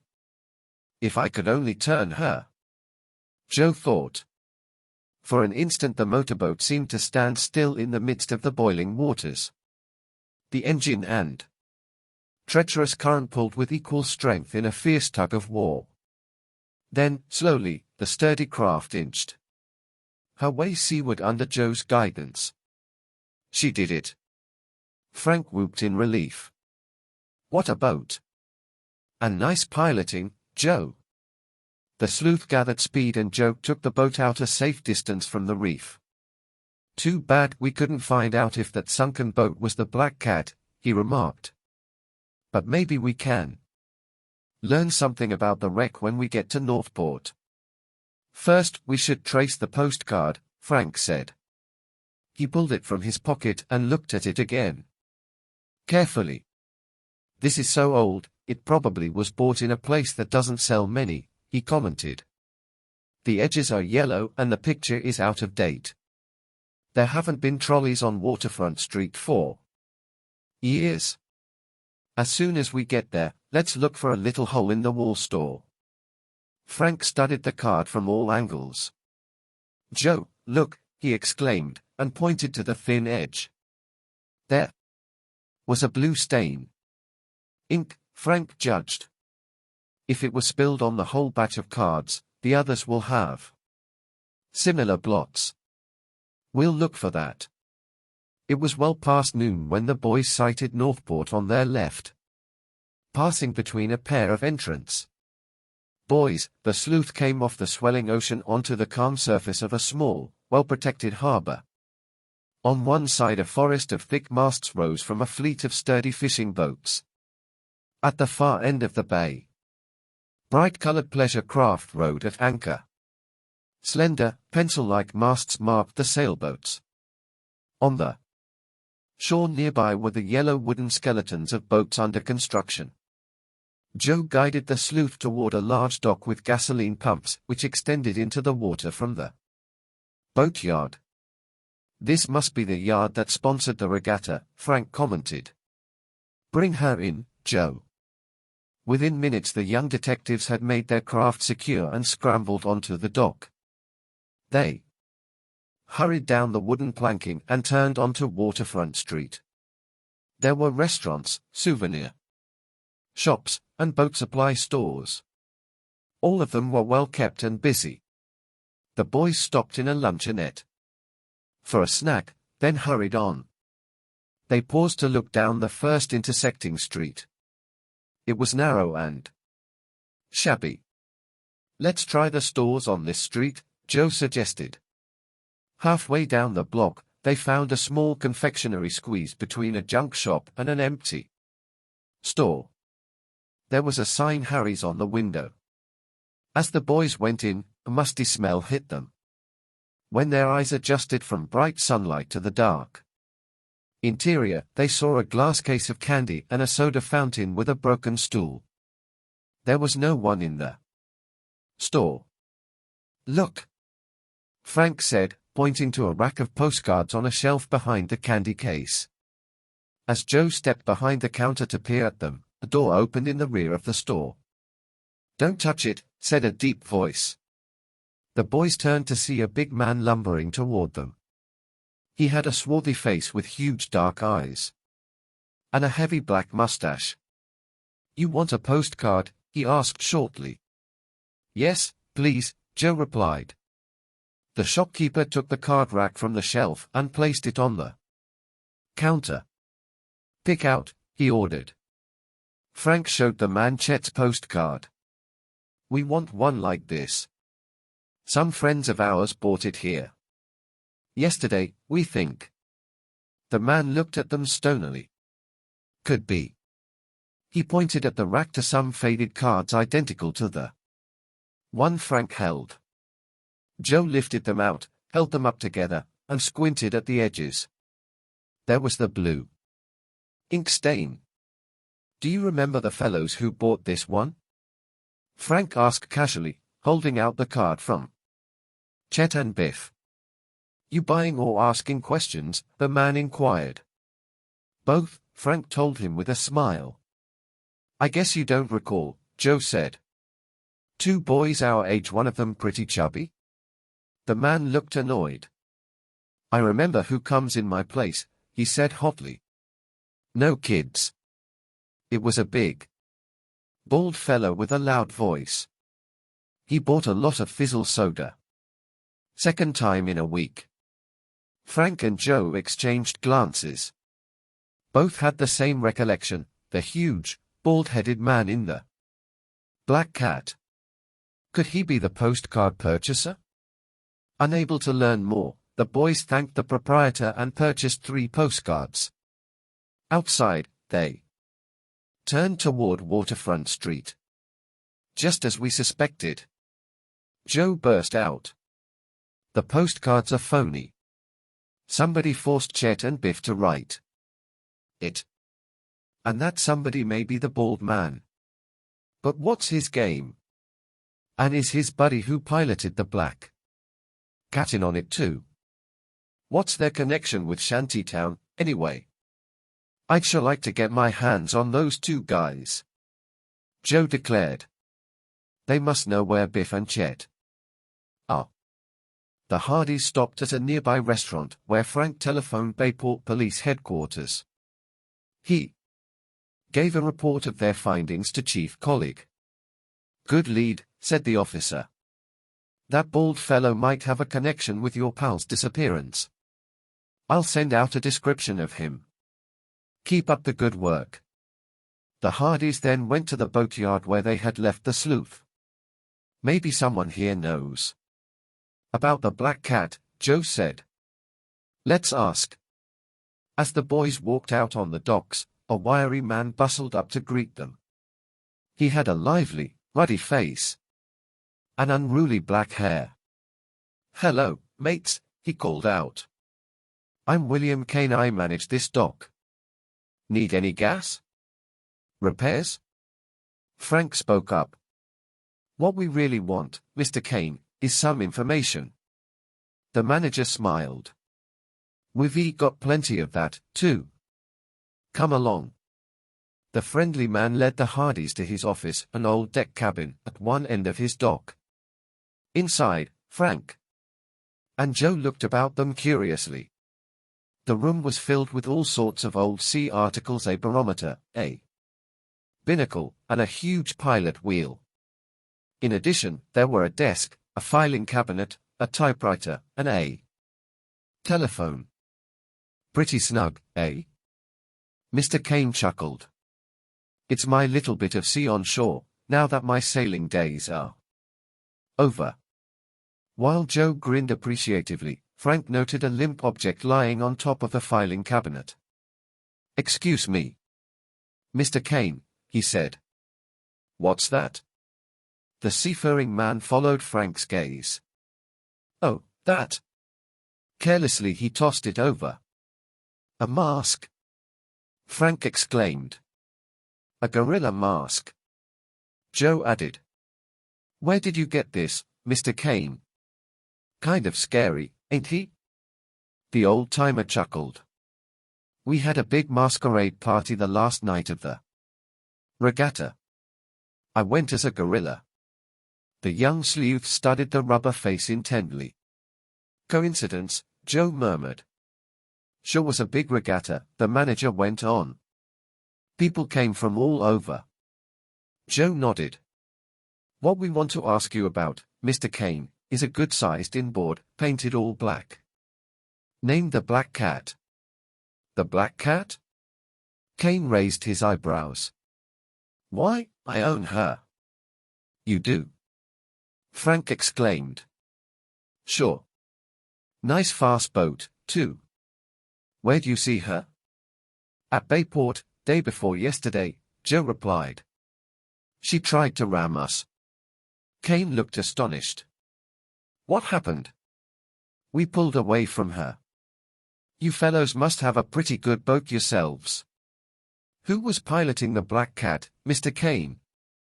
Frank asked. "Did he wreck her?" "I should say not. She's tied up to the dock right this minute. We saw the sunken hull of a black boat off one of the islands," Joe explained. "Oh, yes, the poor old Queen of Spades," Mr. Kane replied. "Too bad she was wrecked. Like to have a look at my boat?" "We sure would," Joe declared. Kane obligingly led the way out on the long pier. As he walked, the old salt rambled on about the Black Cat. "She's a fast boat, all right. Let's see, day before yesterday, that was the last day of the regatta. 3 men from San Francisco hired her." "3?" Joe caught him up. "There were only 2 men aboard when they tried to ram our boat." "Well, 3 hired her, but only 2 went out in her. Let's see, there were the Stark brothers, Ben and Fritz, I think their names were, and a 3rd fellow, big and bald. He and Ben went out in the boat. The men said they came all the way here on their vacations, especially to see the regatta." "Are they still around?" Frank asked. "They are back in California by now, I guess," Kane replied. "Said they were taking a plane." He stopped. at the edge of the dock and motioned downward. "There she is," he said proudly. Frank and Joe found themselves looking into the same sleek, black powerboat which had nearly rammed them. Joe stepped into the boat and looked around carefully. Sure they didn't leave anything behind?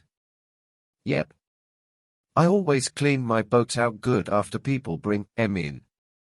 "Well, the Black Cat sure is a nice boat," Joe declared as he climbed back onto the dock. "Which one of the renters was driving her?" "A dark fellow, with black hair combed straight back." "Yes," Kane replied. "That would be Ben Stark." "We reported the attack to the Coast Guard," Frank told the manager. "And right you were," said Mr. Kane. "Just let them turn up here again, and I'll have 'em arrested. If you should hear anything about them, please let us know," Frank requested, and gave his name and address. "Glad to," exclaimed Kane. "Now can I give you some gas?" "We'd better get some," Frank replied, "and start for home." By the time the boys were ready to leave, the sun was setting. Frank revved up the sloop's power plant and sent the craft knifing through the swells. Soon the boys passed out the narrow mouth of Northport Harbor. Frank turned the sloop southward toward Bayport. The sea was calmer than it had been during the day. On the ocean's horizon the darkness gathered slowly, and finally a few stars were beginning to push through when the coastal islands came into view on the sloop's starboard side. After passing Jagged Reef safely, Frank ran in closer to the islands. Ahead they saw a tall, limp white sail. As the sloop drew nearer, the boys made out the masts and hull of a trim-looking schooner anchored for the night off one of the islets. "Nice lines," commented Joe. "Pass close to her, will you, Frank?" Quietly, with her engine throttled down, the motorboat drew abreast of the larger vessel. It was now dusk and a light shone in her cabin from which came the sound of activity. Frank gazed in admiration at the tall masts and ship-shape rigging. Suddenly Joe's fingers clutched his brother's shoulder. "Look! On the deck!" As the sloop passed the schooner, Frank caught a quick glimpse of the figure of a boy leaning over the rail. Joe cried out, "That was Chet!" Chapter 10. A narrow escape. "It's either Chet or his double," Joe exclaimed. "But I'm sure my eyes weren't playing tricks." "Do you suppose he's a prisoner on that schooner?" Frank asked. "Well, we'll soon find out." He turned the wheel sharply and the sloop swung about. It circled close to the anchored vessel.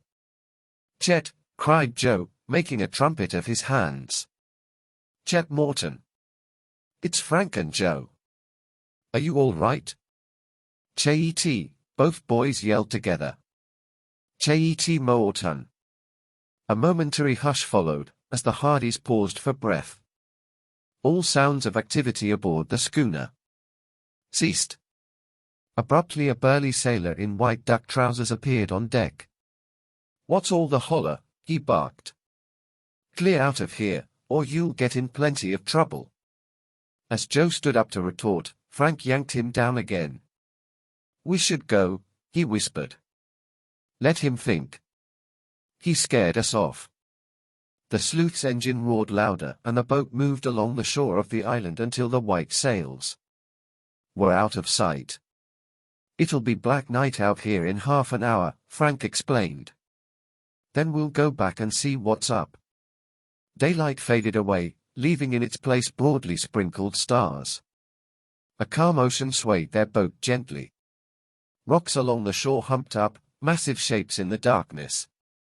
"Now," Frank said softly. Joe took the wheel and throttled the smooth-running engine so low that its sound was only a faint hum. Keeping as close to shore as possible, the sloop crept toward the anchored schooner. When the vessel loomed just ahead, Joe cut the throttle completely and the motorboat glided noiselessly under her stern. Frank, holding out his hands to ward off the hull, suddenly felt rough fibers A rope ladder, he whispered. I'm going up. I'll follow, said Joe. After securing their own boat with a loose hitch, Frank cautiously drew his body upward, rung by rung. Joe was right behind him. Frank slipped underneath the rail and crawled along the empty deck. Joe reached the top of the ladder and stepped forward. Suddenly, from out of the darkness, two powerful arms seized him in a vice-like grip, and a man's sandpaper voice called out, "Here!" I caught one of them. Joe tensed in surprise, then spun around, breaking the grip. He ducked.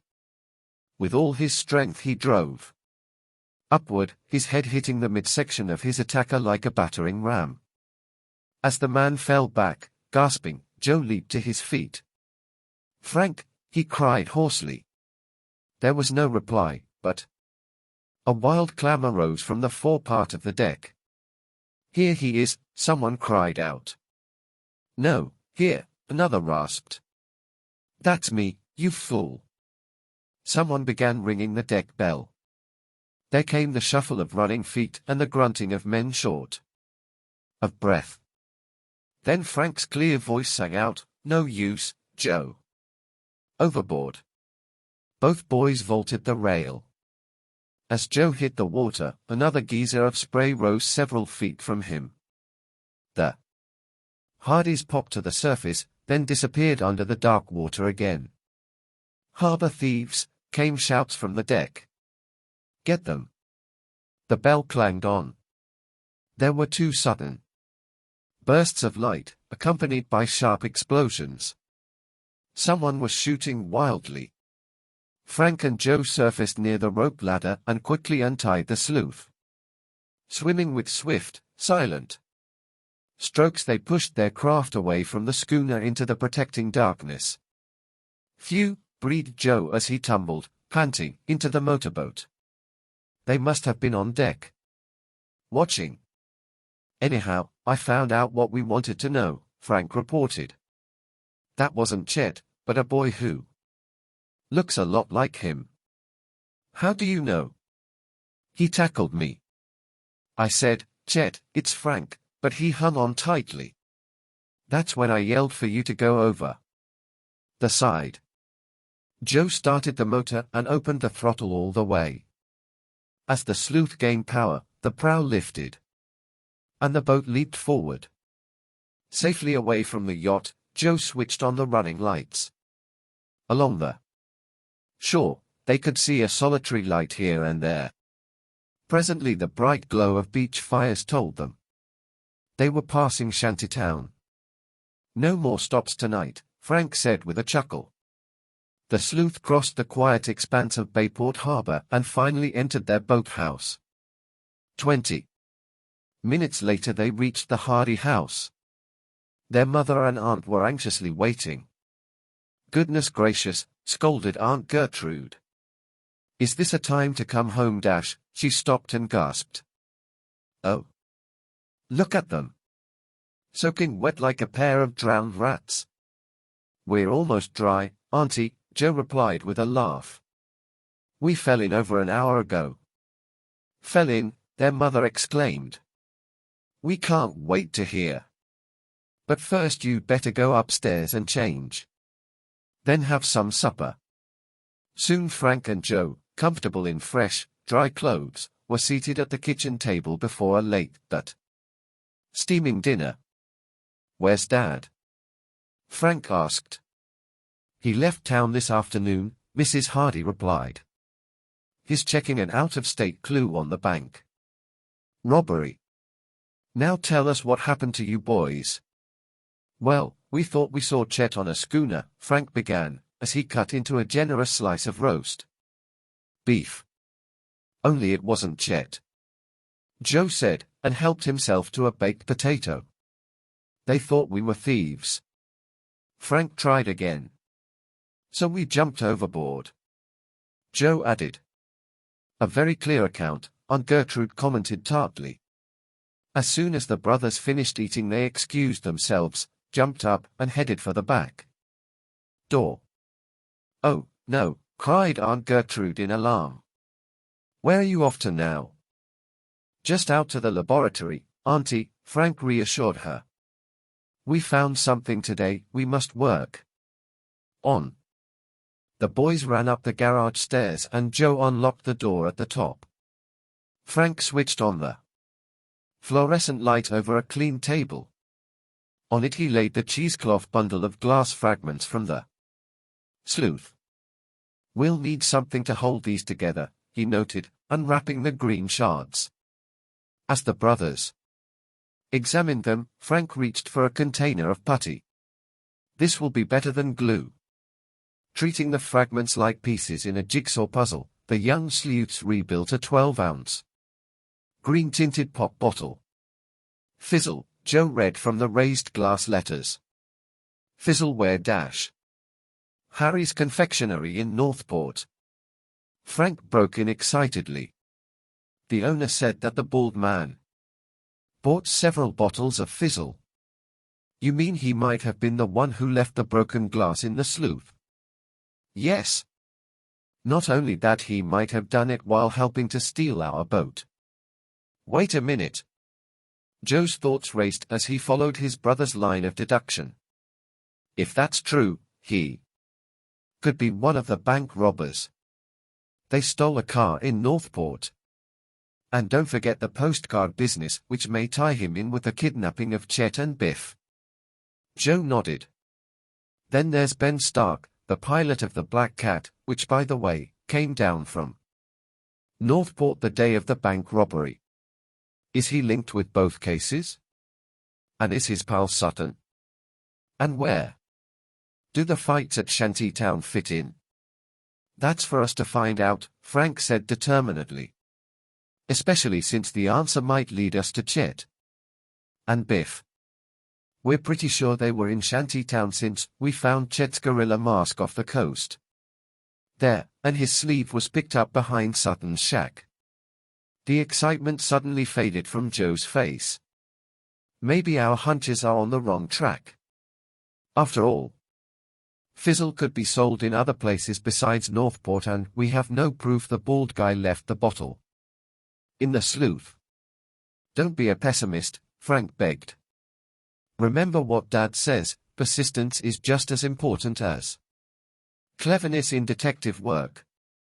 Yes, and a little luck helps, too. Don't worry. It's just that we have so many mysteries to solve. Which one do we tackle next? The ringing of the telephone interrupted. Frank answered. Glad to find you home, came Chief Collick's familiar voice. Maybe you can help me. We have a man down here being brought in for stealing. He seems to think you and Joe can clear him. Joe and I, repeated Frank, astonished. What's his name?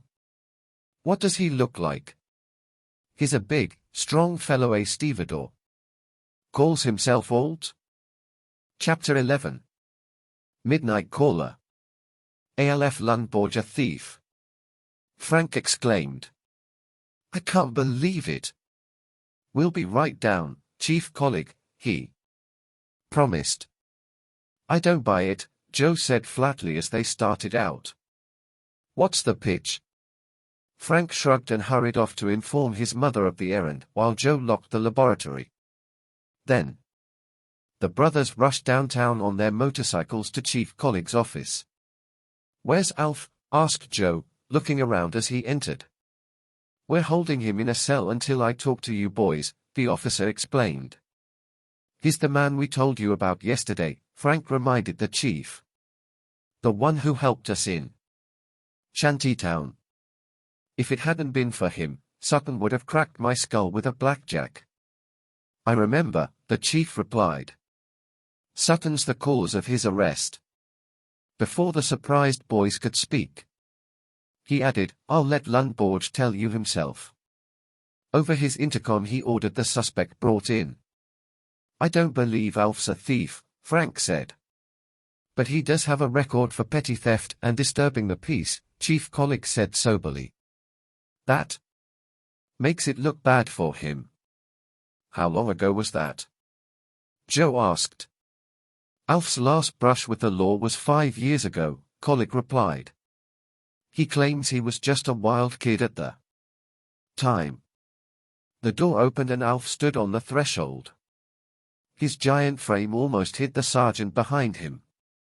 When he saw the Hardys, his troubled face lighted up instantly. "I knew you fellows wouldn't let me down," he burst out. "Tell the chief I didn't take it."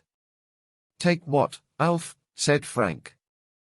"The police found a transistor radio in my knapsack," the big man explained, "but I didn't put it there. Sutton reported it stolen," the officer said. "We sent out Lieutenant Daly to investigate, and he found it in Lundborg's bag." "Is Lieutenant Daly still here?" Frank asked. "Would you have him come in?" Collick nodded. A few minutes later a tall, thin-faced officer entered. He and the Hardys had known one another for years and exchanged greetings. "Lieutenant Daly," Frank said, "when you were hunting for the radio, who suggested that you look in Alf's knapsack?" "Sutton," the officer answered. Frank nodded. "It looks like a plant, Chief." "Sure it is," Joe declared.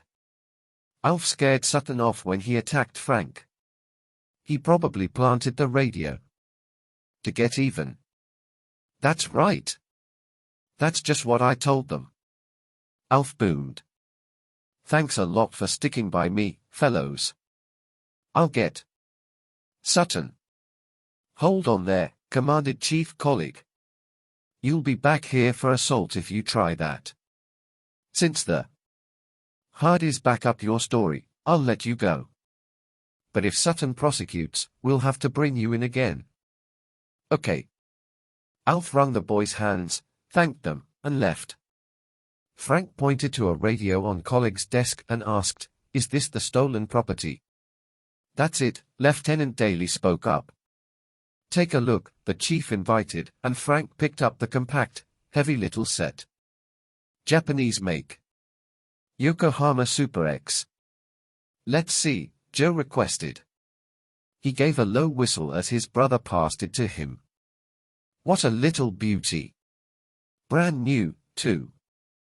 Look at that nickel and ivory case." "It's an expensive, rare set," Lieutenant Daly commented. "Not many people can afford one." "That's true," Frank said. "Hank Sutton seems to be just a seedy-looking character who lives in Shantytown. But Joe and I have a hunch as to how he could afford a radio like this." "You mean he stole it?" Chief Collick asked. "We think he belongs to a ring of thieves," Frank told him. "If they fight among themselves, it would explain the trouble in Shantytown." Lieutenant Daly looked doubtful. "If Sutton stole the radio, why would he plant it on Alf? That would only call the attention of the police to himself." Frank grinned. "If you'd seen Sutton go after me, you'd know he acts first and thinks later. Then he's probably regretting Lundborg's arrest right now," Lieutenant Daly returned. "That's not all he'll regret," Joe promised grimly, "if he's had anything to do with Chet and Biff's disappearance." "That reminds me," the chief said. "The boys' parents received postcards from Northport, too. We're looking for the bald, loud-voiced man you told me about, but that isn't much to go on." "No," Frank admitted, "but we're working on a new clue." He told of the discovery of the fizzle soda bottle and the purchase of a similar one by the bald-headed man in Northport. "That's why we think he's connected with stealing the sleuth as well as Chet and Biff's disappearance." Then, Joe put in, "We learned that the dock manager up there owned the Black Cat and rented it the day of the bank robbery to the bald fellow and Ben Stark, the one we saw talking to Hank Sutton in Shantytown." Chief Collick looked at the boys keenly. "I see what you're driving at. That Sutton may be more than a petty thief. He and the other two might be involved in the robbery." As Lieutenant Daly stared at the Hardys in amazement, Frank replied, "You're right, Chief. But we have No solid evidence yet to back up our hunch. Joe and I will check stores in town tomorrow to see where the radio came from. Good. We'll do some checking of our own too. Thanks, Frank and Joe, for coming down. When the Hardys reached home, their house was dark. They let themselves in quietly, went to bed, and fell asleep at once. Some time later Joe was awakened by a noise. He sat up, listening. It came again, a soft knocking. "Frank," he whispered, shaking his brother. "Someone's at the front door." Instantly Frank was awake. The boys hurried downstairs. As the gentle knocking began again, Frank switched on the porch light. Joe swung open the front door. Before them stood a tall, thin, worried-looking man. "Mr. French," cried Joe in surprise. The costume dealer's mouth dropped open in astonishment. Not you here," he stammered incoherently. "Yes, of course, we are," Frank responded. "Why are you so surprised to see us?" "Why, I am terribly sorry, boys." Mr. French looked nervously over his shoulder. I see I've come to the wrong street looking for High Avenue, and this must be High Street. So sorry. Good night." The tall man hurried down the steps to a car at the curb and drove away. Joe turned to his brother. "There isn't any High Avenue in Bayport. Mr. French must know that. He's been in business here for years."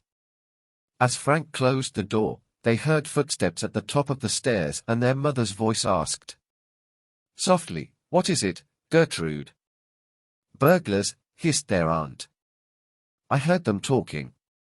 She called down in a loud but shaky voice, "The police are coming. Go or I'll call my nephews."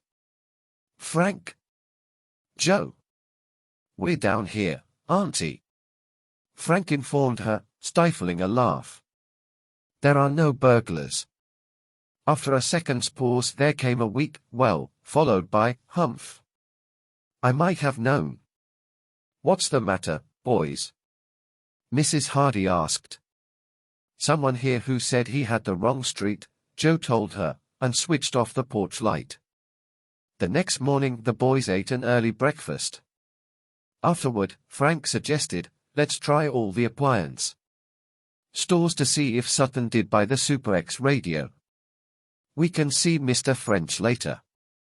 Joe agreed and they set off. They went from shop to shop, but the story was always the same. The merchants did not stock the Yokohama Super X radio. It was too costly to sell many sets. At last, however, a young clerk in a hi-fi equipment store said, "Yes, we have them. I'll be glad to show you one." "We're not here to buy," Frank said. "We just want to know if you've sold any recently." "No," the disappointed clerk admitted. "We don't sell many. We thought we would despite the high price because the Super X transistor has so many extra features, FM, shortwave, name it." "Where do you get them?" Joe asked. "We import directly from the Yokohama Radio Company's distributors in Japan. The radios come in by ship and are unloaded on the Bayport docks." "Have you missed any from your stock lately?" Frank queried. The clerk looked surprised, but answered readily, "No, but we were short one crate on the last shipment. My boss wrote to the distributor in Japan about it, but there hasn't been time for a reply yet." The boys thanked the youth and returned to the street. They wondered about the clerk's remarks concerning the foreign-made radios. If Sutton bought the radio, he didn't buy it in Bayport, Joe declared.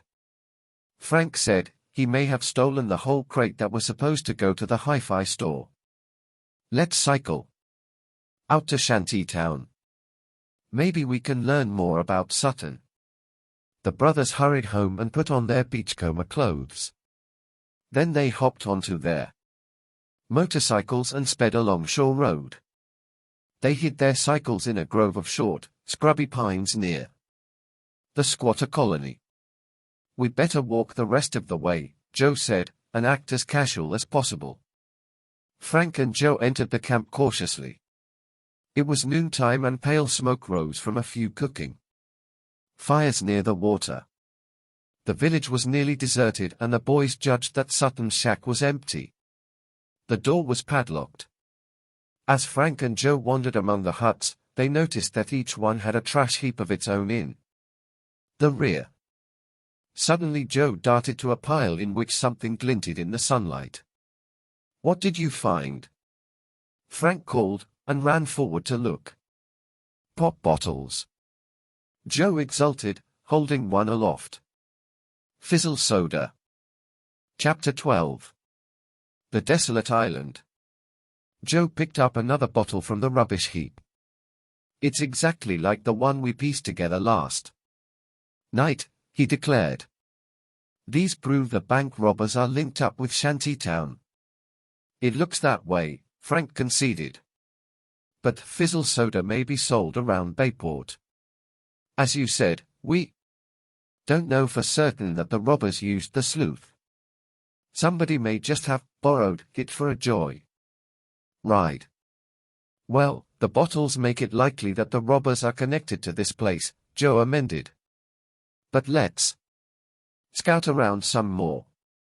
The two boys, hands in pockets, strolled casually among the shacks. Although they looked closely at the few squatters hanging around, they saw no one they recognized. Disappointed, the brothers circled back to the trash heap. "We're getting nowhere," said Joe, disheartened. Suddenly Frank's body tensed. "Shh! Listen. Hear that? All I hear is the ocean. Someone is groaning." Still listening intently, Frank turned and looked all around him. The nearest building was a gray, windowless shack with a closed door. Abruptly he strode toward it, Joe behind him. Reaching the handleless door, Frank gave a tentative push and it swung open. Warily he stepped inside and blinked for a moment in the darkness. "Joe! Quick!" A man lay huddled on a cot. His face and the blanket he clutched were smeared with dried blood, and he moaned and heaved for breath. "The man's unconscious," said Frank as he took the limp wrist for a pulse. "Find water, Joe." "Maybe. There's some in the jug on the table." Joe looked into the container. "We're in luck." He soaked his handkerchief and bathed the injured man's face. As the blood and dirt came away, the boy gave a gasp of surprise. "Hank Sutton." "He's badly hurt," Frank observed. "Cuts and bruises on the head, and shock. Might be fractures, too." "I'll call the police ambulance," Joe volunteered. "We passed a house about a mile down the road. They must have a phone." "Hurry," Frank urged. "I'll stay here." Joe sprinted for his motorcycle. While he was gone, Frank searched the dim hut for clues to an assailant, but found nothing. Soon an ambulance, its red lights blinking, was speeding toward Shantytown. A police car followed. When they passed the house where Joe had telephoned, he zoomed after them. At Shantytown he led an intern and two stretcher-bearers across the sand to the hut where Frank waited with the injured Sutton. "How is he?" asked the doctor quickly on entering. "Is he conscious yet?"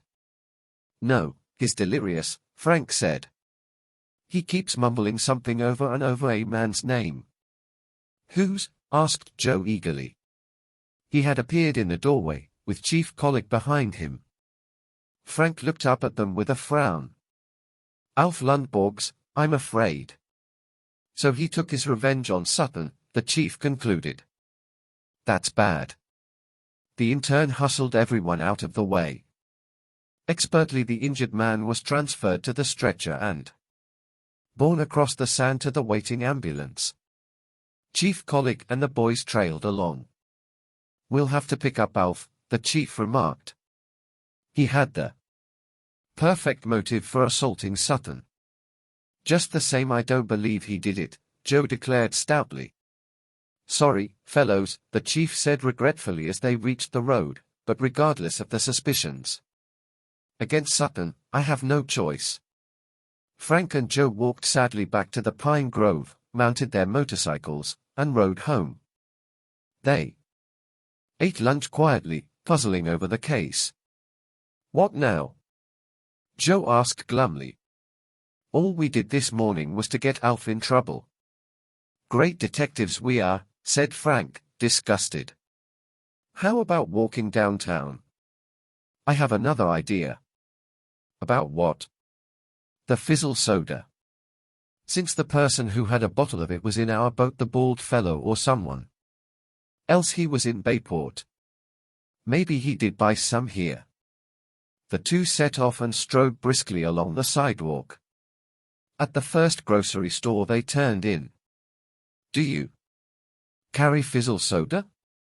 Frank asked. No, I don't. The young detectives went into all the drugstores, markets, and lunch counters along their way. Always. They asked the same question, and received the same answer. Nobody sold fizzle soda. At last they entered a downtown sweet shop which was a meeting place for many of their friends. Hi! Called Tony Prito from a booth where he was seated with Jerry Gilroy. Hello, fellows, Frank greeted them. We'll be over in a minute. Meanwhile, he asked the soda clerk about fizzle, but received a negative answer. Only place I've ever seen it anywhere around these parts is Northport. I live near there. Northport again. Frank and Joe walked over to their friends. Any news of Chet and Biff? Tony asked. Nothing but a postcard, Frank answered. What do you think really happened to them? Jerry asked worriedly. Did they go off on a mission of their own? Or were they kidnapped? We don't know, Frank confessed. But there haven't been any ransom notes. It's dull around here without the fellows. Tony sighed. We were going on a nice camping trip. Chet and Biff told us about it, said Joe.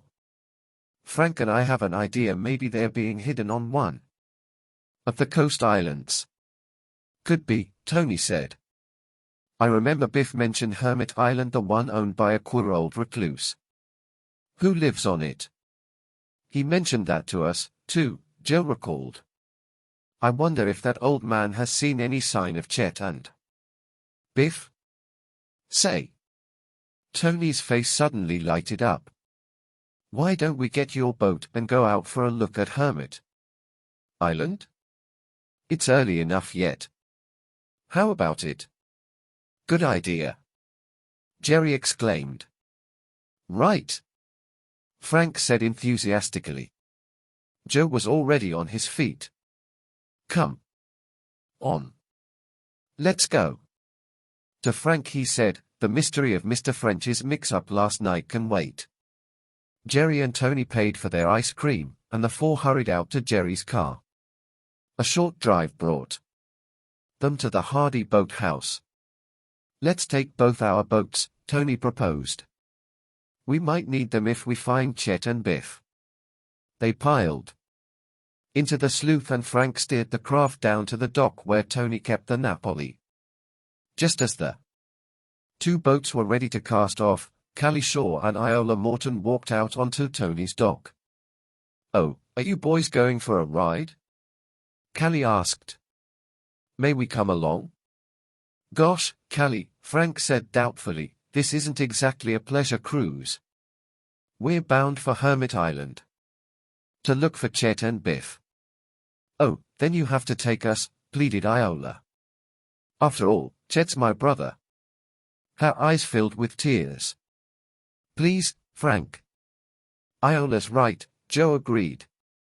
The girls want to find Chet and Biff as much as we do. Okay, said Frank. Pile in, then. Iola cheered up at once, and the Hardys helped the girls into the stern of the sleuth. The boats moved swiftly out the harbor, with Frank leading the way in the slightly faster sleuth. Before long, the shore islands came into sight, with their white, drifted sand, scrubby vegetation, and huge, barren rocks. Hermit Island, a big craggy pile, loomed out of the water higher than all the others. It was attractive but wild-looking. Too rough on this side to land, Frank called over to the Napoli. Good beach on the lee shore, though, I believe. Follow me. The search party rounded the island. After the girls had stepped onto firm sand, the four boys tied their mooring ropes to trees at the edge of the beach. All went ashore and gazed at the lonely spot. "This is a spooky place," commented Iola, looking around her uneasily. "It does give one the creeps," Callie agreed. The boys laughed but felt they should proceed carefully. With Frank and Joe in the lead, they set off on a faint path that wound along the shore at the base of the steep, rocky hill which formed the heart of the island. Above the searchers loomed jagged cliffs, cut here and there by deep ravines, thick with pines and coarse grass. At times Joe cupped his hands and shouted, "Halloo! Biff! Chet!" There was no answer. "Looks hopeless," Joe commented. At last the path began to rise steeply. The four boys moved upward much faster than Iola and Callie. Finally the girls dropped behind. The boys continued on, clambering and puffing, forgetful of everything but the tough terrain they were fighting. Suddenly a sharp scream rang out from below. "Callie!" cried Frank, whirling. Chapter 13. The threatening figure. Tumbling and sliding, the four boys rushed pell-mell down the steep path to Iola and Callie. The girls clung together in fright. "What is it, Callie?" cried Frank. Speechless, the girl pointed upward. From the top of the bluff a wild-looking old man with a long, dirty, white beard was pointing a shotgun at them. His clothes were torn, and he wore a battered felt hat. The weird figure stood motionless, silhouetted against the blue sky. The afternoon sunlight gleamed on the barrels of his weapon. "He must be the hermit," muttered Joe. "Git off my island," came the strong, deep voice of the old man. The shotgun jerked threateningly. "Git, I say." "We'd better do as he says," Frank advised. He took Callie's arm. Joe grabbed Iola's. The six young people scooted for the beach. As they followed the path, the Hardys and their friends could see the strange man darting from rock to rock along the top of the bluff above them. He did not let them out of his sight. When they reached the boats, Frank and Joe quickly helped the girl safely aboard the sleuth. Joe took the wheel while Frank cast off. The sleuth and the Napoli were run just out of shotgun range, then throttled down while their passengers took another look at their adversary. The old man stood in the same threatening attitude on the hilltop. "You know," Frank noted, "for an old fellow he has a powerful voice. He's plenty spry, too," Joe added. "Did you see how he jumped across those rocks? He's nimble as a goat." "And did you notice his shotgun?" Frank asked. "It was very well cared for, not like his beard and clothes." "There was no nonsense about that gun," Joe agreed. "I'd like to know what the man's trying to keep us away from." "Maybe he just wants to be left alone," Callie suggested. "After all, he is a hermit," added Iola. "Whatever he is," declared Joe, "I'd like to get a closer look at him sometime." Joe put on power and the sleuth shot forward over the water. The Napoli trailed close behind. As the island dropped astern, Frank remarked, "I can still make out the hermit. He's standing motionless on that hilltop." The two speedboats crossed the wide expanse of Bayport Harbor and came to rest at Tony's dock. "Say, you fellows don't have any transportation down here," Jerry recalled.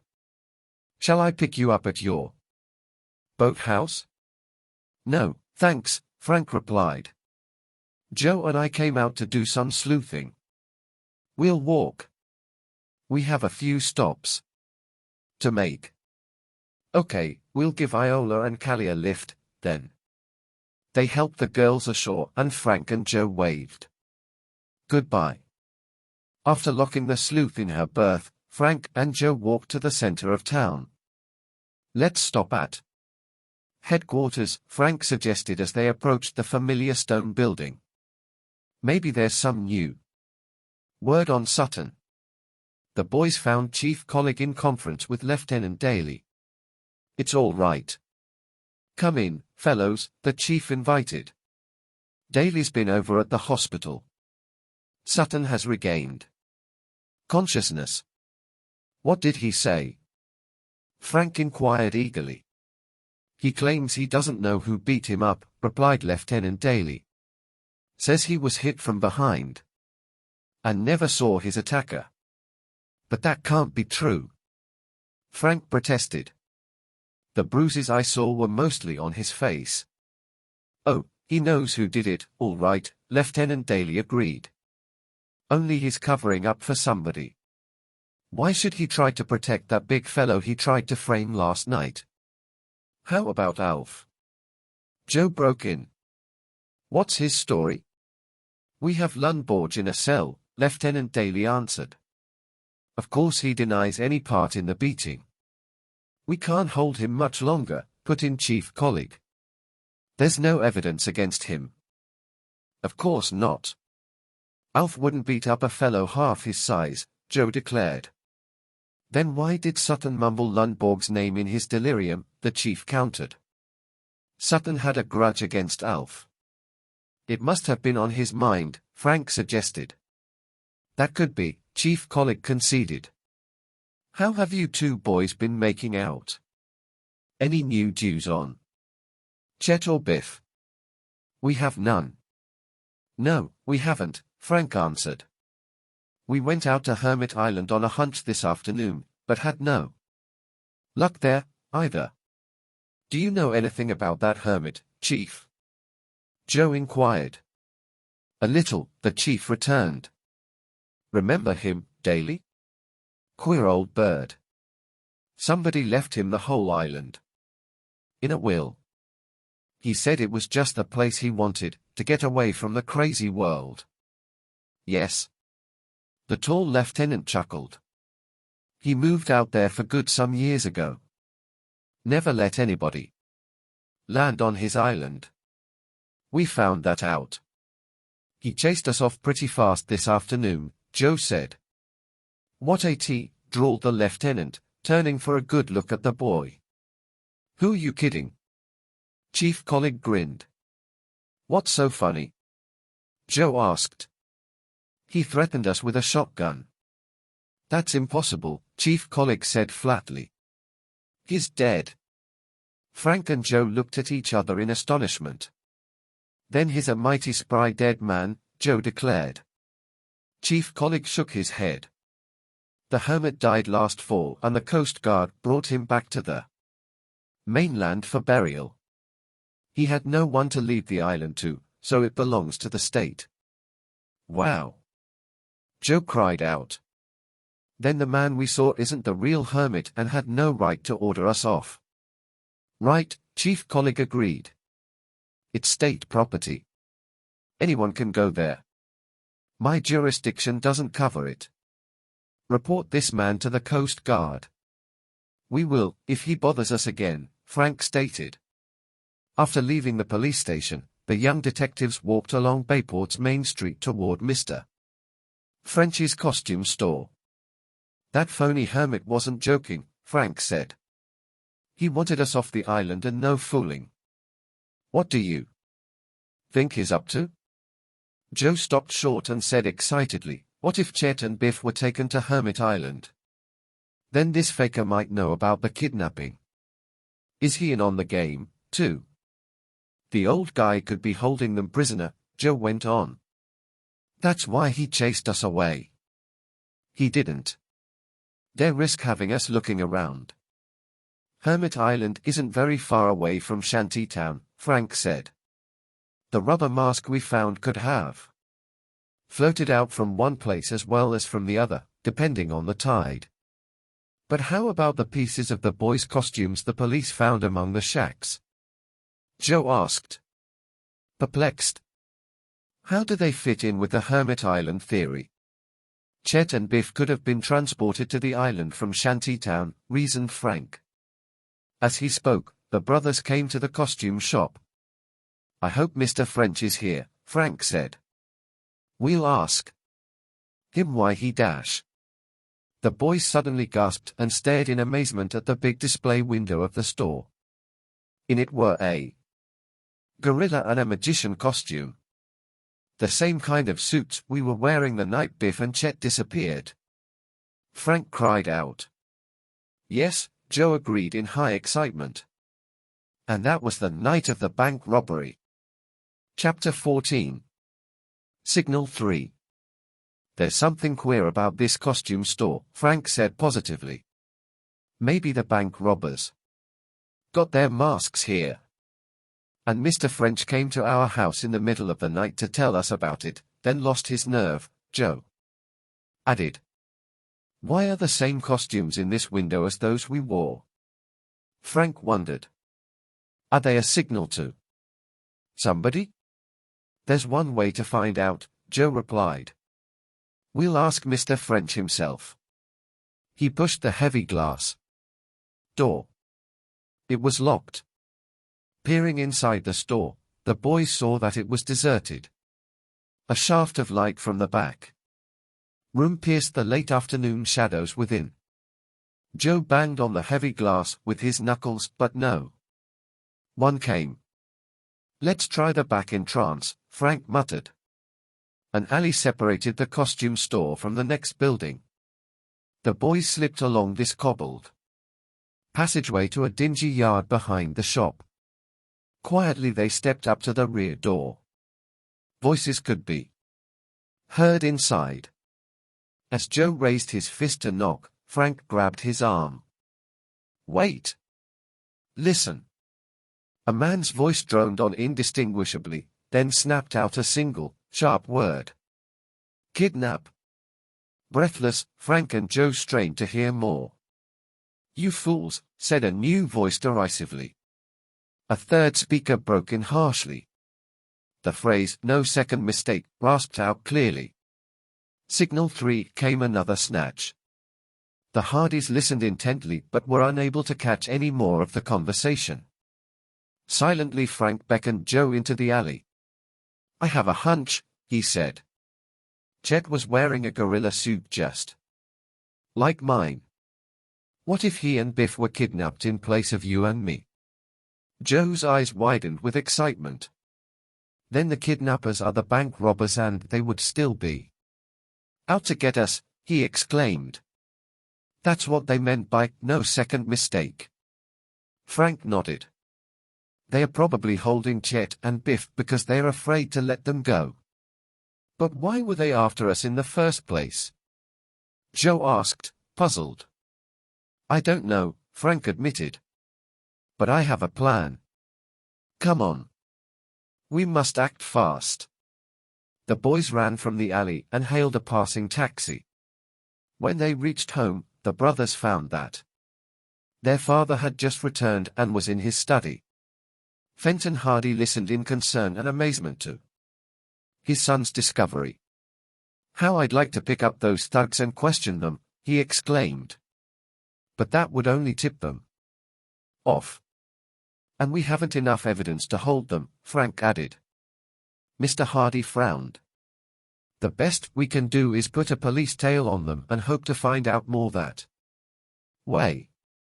He reached for the phone. Wait, Dad. Frank pleaded.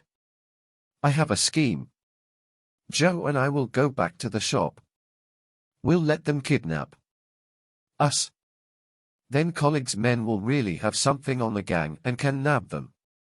I don't know, their father considered. It's plenty risky. Please, Dad, Joe urged. The faster we crack the case, the sooner we'll find Chet and Biff. Fenton Hardy was concerned for his son's safety, but was proud of their willingness to risk capture for the sake of their missing chums. All right, he agreed. I'll alert the police. We'll station ourselves outside the store. As soon as the gang tries to take you away, we'll close in. Good, said Frank, satisfied. As their father dialed headquarters, he checked his watch and said to Frank and Joe, "Give colleague and me 20 minutes from now to get set. Then go into the store." The boys sped downtown on their motorcycles, parked near the costume shop, and slipped down the alley. The men were still talking inside the back room of the store. The brothers waited, eyes fixed on their wristwatches. "Now," Frank whispered at last. "Let's take the chance that signal 3 means knock 3 times." The boys walked to the back door and Frank gave 3 hard raps. Immediately the voices became silent. A lock clicked and the door swung a few inches inward. A man's face peered out at the boys. He was the speedboat pilot with the slicked back hair, the one Mr. Kane had identified as Ben Stark. Frank and Joe gave no sign of recognition. Stark's eyes, however, widened in astonishment. "I know the store is closed," Frank said to him, "but we need something desperately. We're the Hardy boys. May we come in?" Stark's expression changed from amazement to oily politeness. "Of course, boys," he answered, and swung the door wide. "Come right inside." Frank and Joe passed into a dim storeroom, lighted by a single bulb overhead. On one side, 2 tough-looking men they had never seen before eyed them in stunned silence. Ben Stark closed the door and stood with his back against it. "So you are the famous Hardy boys," he said, smiling widely. "Of course I've heard of you, but I don't think we've met before." Stark looked hard at them, but the boys' expressions betrayed nothing. He indicated his companions. "This is Mr. Moran and Mr. Duke," he said. Moran nodded. Duke, a lanky, pale-faced man, merely stared. "Haven't I heard that you've been working on a new case?" Stark asked. "What do you suppose has happened to your missing friends?" Recognizing the attempt to pump them, the young sleuths played along. "They must have drowned," Frank replied sadly. He made no reference to the postcard in Chet's handwriting. For a moment Stark looked puzzled. Then he said with exaggerated sympathy, "Isn't it strange there's been so much excitement in town lately? Even a bank robbery." "That won't be a mystery for long," Frank boasted to test the man's reaction. "My father, Fenton Hardy, has it practically solved. The robbers had better watch out." Ben Stark's oily smile faded. He looked hard at his 2 companions by the wall. Catching the signal, the men left their places and casually drew nearer to Frank and Joe. Both boys sensed the coming attack and summoned all their willpower to appear nonchalant. "By the way, where's Mr. French?" Joe asked, glancing casually around the room. There was no answer. The next instant the 3 men lunged forward and leaped on the brothers.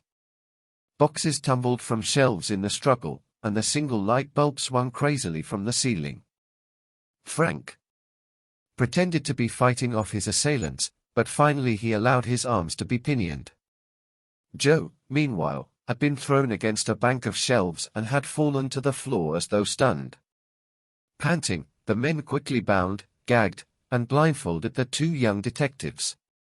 "Now," gloated Stark, "if your old man and the police don't call off the hunt for the bank robbers, they'll never see you again."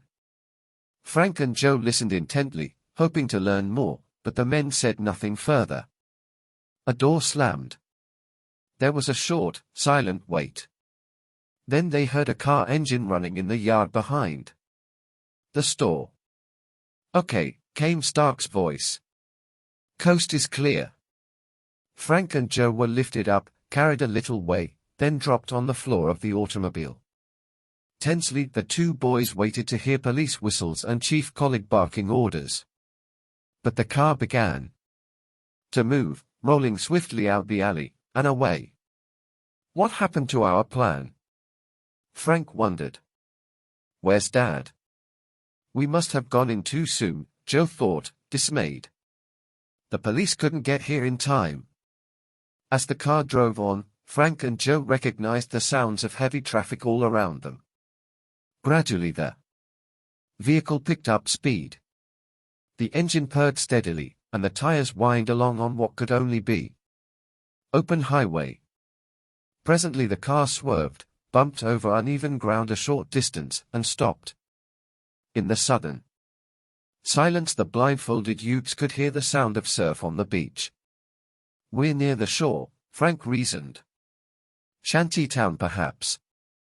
The time it took getting here seems about the same as when we came before." The car doors were opened. Again the boys were lifted and carried. A minute later each of them felt a jarring pain as he was dropped on a wooden floor. Rough hands ripped away their blindfolds. Although tightly bound, the Hardys struggled to sitting positions. They were in a small board shack. A little light came through a tiny window high up in one of the walls. Ben Stark and Moran were going out the door. Stark looked back. "Keep your eyes open, Duke," he ordered sharply. "Those kids are slippery." "Don't worry," the pale-faced man replied insolently. After his two companions had left, he went to a water bucket in one corner, dipped in a tin cup, and drank thirstily. Then he sat down in a wooden chair and tilted back lazily against the wall. Frank and Joe listened anxiously for sounds of rescue. They could hear the sea, but nothing else. Carefully they looked over their prison. The shack was crudely built out of broken crates and old 2x4s. Long, sharp points of nails stuck through the wall near Duke's chair. At the rear of the room was a little squat wood-burning stove. Cramped and helpless, the boys could only wait. As night came on, Duke stood up and lighted a kerosene lantern hanging on the wall. Then he sat down and tilted back his chair again. "Might as well face it," thought Frank. "Rescue isn't coming." He looked at Joe with silent urgency, and his eyes said plainly, "It's up to us." Chapter 15. Outwitting a suspect. Although bound and gagged, the Hardys exchanged messages. Frank's glance slid to their guard, tilted back in his chair against the wall. Then he looked at his brother. Joe nodded slightly to show he understood and looked toward the lantern. The glass was turning black with soot and the room was in deep shadow. "Lucky it's dark in here," he thought, "because we'll have to get these ropes off without being seen." Frank's eyes fastened on the long nails he had seen sticking through the wall near the chair legs. If only he could get his back to those sharp points. Cautiously he inched toward the wall. Duke, who appeared to be asleep, did not stir. Joe also moved. Bit by bit, the brothers worked their way closer to the protruding nails. At last Frank sat with his back against the wall, not far from the guard's chair, hardly daring to breathe. He felt behind him until a tenpenny spike pricked his wrist. If he was lucky, his scheme would work. Frank eyed his captor. The man was still asleep. Quickly Frank rubbed the rope against the sharp point. He could feel the strands separate, one at a time. His arms and back ached, but he kept on doggedly. Finally the rope was severed. His hands freed, he removed the gag, then pulled out his pocket knife and cut the ropes around his ankles. Reaching over, he cut Joe's bonds. Then Frank seized a leg of Duke's tilted chair and jerked it out from under the guard. Slam! Duke fell on his back and cried out. Frank and Joe leaped on him together, but he rolled away. As he bounced to his feet, Joe brought him down with a tackle. Fighting desperately, the guard kicked, bit, scratched, and finally broke away. Gasping, he backed into a corner. As Frank went after him, Duke grabbed the kerosene lantern and hurled it. The boys ducked. Crash! The glass shattered and kerosene drenched the opposite wall. A flame licked up the side of the shack. Water! Joe yelled. The bucket!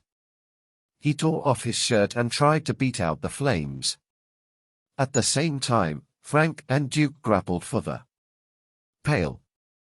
Duke jerked it away and flung it at Joe. The bucket narrowly missed him, slamming against the wall. The water splashed over onto the flames with a hissing sound. You young fools! I'll get you for this. Duke picked up the chair and raised it over his head. But Frank swung a right-hand haymaker. It caught Duke in the solar plexus and he went down in a heap. He's out cold. Joe cried, whipped off his shirt, and finally smothered the flames. What a sock that was! Duke moaned and stirred. Swiftly the boys felt around until they found the cut ropes. Panting, they bound their prisoner's hands and feet. That should hold him, said Joe as the boys stood up. Now, let's see where we are, Frank suggested. Cautiously he opened the shack door and the brothers slipped outside. It's the edge of Shantytown, Joe whispered after a quick look around. Across a whitish stretch of sand they could see the dark shacks and beyond them a red glare from beach fires. A nearly full moon sailed in and out of heavy clouds. Suddenly a figure detached itself from the shadow of the shanties and glided quickly across the sand toward them. Fists ready, Frank and Joe set themselves for a fight. Put up your hands, came a firm command. You're under arrest. At the same moment, moonlight fell upon a familiar face. Pat Muster! Frank exclaimed joyfully. Are we? Glad to see you. Pat Muster was a plainclothes man on the Bayport police force. The brawny, red-haired man turned his flashlight on the bruised, disheveled boys. So you fought your way out, eh? He said, putting away his revolver. Too bad you didn't yell for help. My men and I were staked out by the shacks, keeping an eye on this place. Frank grinned ruefully. I wish we'd known that. We didn't call out, because we were afraid of bringing more of the gang. Where's our father? Joe asked. He took a squad of police and followed Stark and the other fellow. The chief went back to headquarters. I see, said Frank. When you didn't close in at the store, we thought the plan had backfired. Your father suggested that we follow you, on the chance of locating the rest of the gang. Sorry I left you in the shack so long, he added. I was hoping some more of these tough birds would turn up and we'd make a bigger haul. We have one of them for you, Joe said, all trussed up and ready to go. Pat Muster chuckled. I've got to hand it to you, boys, he said. You always deliver the goods. He turned toward the shanties and gave a low whistle. Here and there a half-dozen figures appeared from the shadows and crossed to join the boys and muster at the shack.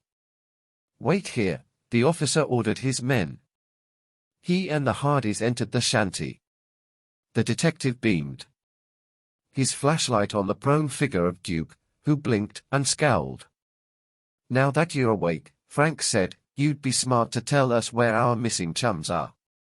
The man glared and did not answer. Don't waste time on him, Joe advised. Let's search this place. Maybe the bank loot is hidden here. Frank and Joe borrowed flashlights from two of the men outside and began to help Detective muster. They inspected the crude walls and flooring. Finally, they stood up, disappointed. "Nothing," Frank said, "and there's no other place to hide anything except in the little stove." At this, Duke darted an apprehensive look at the stove. In 2 quick strides Frank reached it, lifted the stove lid, and plunged his hand inside. "There's something here," he exclaimed. He pulled out a limp object. "A rubber mask." "I think there are Morel," he added quickly, reaching in again. One after another, he brought out 4 additional false faces. Joe whistled. "The bank robbers' masks. What a find! This shack must have been their headquarters for a time, at least." "Great work, Frank." Detective Muster congratulated him. "There'll probably be plenty of fingerprints on those masks." He pulled a large folded paper sack from his pocket and opened it. "Drop them in here." The detective summoned 2 of his men to unbind the prisoner, then they handcuffed Duke and led him to the police cars hidden in the pines on the other side of Shore Road. Muster and the boys followed. When they reached headquarters, Chief Collick sent the rubber masks to his lab for immediate fingerprint analysis. Finally he turned to the Hardys. "Letting yourselves be kidnapped was a daring stunt, boys. But you got results." He looked at Duke, who sat beside him, scowling. Frank drew the chief aside and asked quietly, "How about Dad and his men? Have they located Chet and Biff?" The chief shook his head. "They should have radioed in by now," he replied. "Let's see what we can get out of the prisoner." He walked over and stood in front of Duke. "If you know what's good for you, he began, but was interrupted by a clatter of feet outside. The next moment Ben Stark and Moran, handcuffed together, entered the chief's office, followed by Fenton Hardy and 2 policemen. "Dad," cried Joe. "Did you find Chet and Biff?" "No," said his father quietly. "Are you boys all right? You look as if you'd had a rough time." "We're okay," Frank assured his father quickly. "Tell us your story." "We followed Stark and Moran from Shantytown," his father explained. "They drove down to the docks and sat there, apparently waiting for a boat. When it didn't show up, they headed back to Shantytown. So did we. As soon as I saw that Pat was missing from his station, I knew you boys and your guard had been brought here. We arrested these 2 right in the shack." "Do Stark and Moran know where Biff and Chet are?" Joe asked. "I think they know all right," Fenton Hardy said grimly. "But they are not talking." Frank and Joe looked disappointed. "Cheer up," Chief Collick advised them. "You've done a terrific job. We can hold these 3 on a charge of kidnapping you. After we've checked the prints on the masks you found, we'll probably be able to identify them conclusively as the bank robbers." After the sullen prisoners were taken away, Frank and Joe told their father and the police what had happened to them. Then the Hardys left the station and piled into the detective's car. "We'll pick up our motorcycles tomorrow," Frank said. When they reached home, the 3 shared a late supper of cold chicken, milk, and apple pie. Then they went straight to bed. The next morning, as the boys were coming downstairs to breakfast, the telephone rang. "I'll get it," said Mr. Hardy, picking up the receiver. A few minutes later he joined the boys in the dining room. "That was Chief Collick, the detective announced. The fingerprints of Ben Stark, Fritz Stark, Duke, and Moran, all wanted by the police, were on the masks. One set of prints is unidentified. They probably belong to the big bald fellow," said Frank. The one Mr. Kane mentioned. Kane, exclaimed their father. In all the excitement I forgot to tell you that Mr. Kane phoned yesterday. Just after you left for the costume shop. He wants you to call him. At this news the boys hurried to the hall and Frank dialed the long-distance call to Northport. In a few seconds Frank was speaking to the friendly dock manager. You remember those fellows who rented the Black Cat from me? He asked. Well, one of them left an empty envelope in his hotel room. I own the hotel, that's how I found it. Thought it might help you to track them down. Fritz Stark's address is on it. That's wonderful, Mr. Kane. Frank cried out, and said to Joe, he has what might be the Starks' address? Turning back to the telephone, Frank asked, where was the letter from? Let me see, the dock manager said. It's from Worldwide Radio Distributors, Yokohama, over in Japan. Chapter 16. Skeleton Symbol. Mr. Kane, said Frank in a puzzled tone, may I have the address on the letter? After jotting down the information, Frank thanked him and said goodbye. He told Joe, just a San Francisco hotel. But the sender was the distributor for radios in Yokohama. Sutton had a Yokohama radio. Joe exclaimed. And we saw him talking to Ben Stark that day at Shantytown. The radio seems to be a connection between them, Frank pointed out. I think we'd better go back to the hi-fi shop and find out more about the identity of Yokohama Super X purchasers. After eating breakfast, the boys hurried off, first to pick up their motorcycles, then to go to the hi-fi shop. When they entered the store, the young clerk was glad to see them. Change your minds, fellows, he asked hopefully. Like to buy one of those sets? We would like to look at them, Frank replied. Immediately the clerk bustled off and returned with 4 of the compact little radios. Go ahead, he invited. Try them. While Joe flicked the button on one set, the young man said, these are neat. As I told you the other day, we buy them from a distributor in Japan. In response to Frank's query about who had purchased them, the clerk gave the customers' names, all familiar to the Hardys. None of them could be suspect. 3 of these radios came in yesterday afternoon.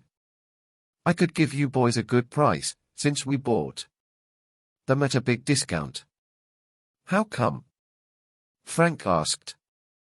Well, we didn't buy these from the distributor, the clerk admitted. These were brought in by a fellow who wanted to sell them at a second-hand price, even though they are brand new. My boss snapped up all 3. He knows a bargain. I see. Frank nodded.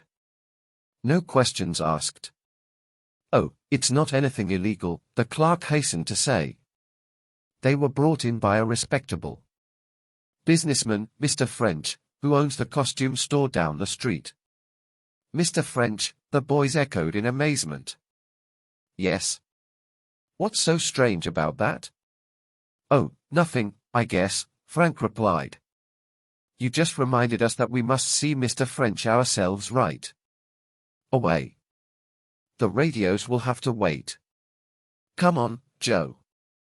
While the mystified clerk stared after the Hardys, they bolted from the shop and hurried along the sidewalk toward the costume shop. Mr. French again, Joe muttered, shaking his head. Is he one of this gang? Somehow I trust him, Frank replied. Maybe the robbers are forcing him to play along with them, and have threatened harm to his family unless he does.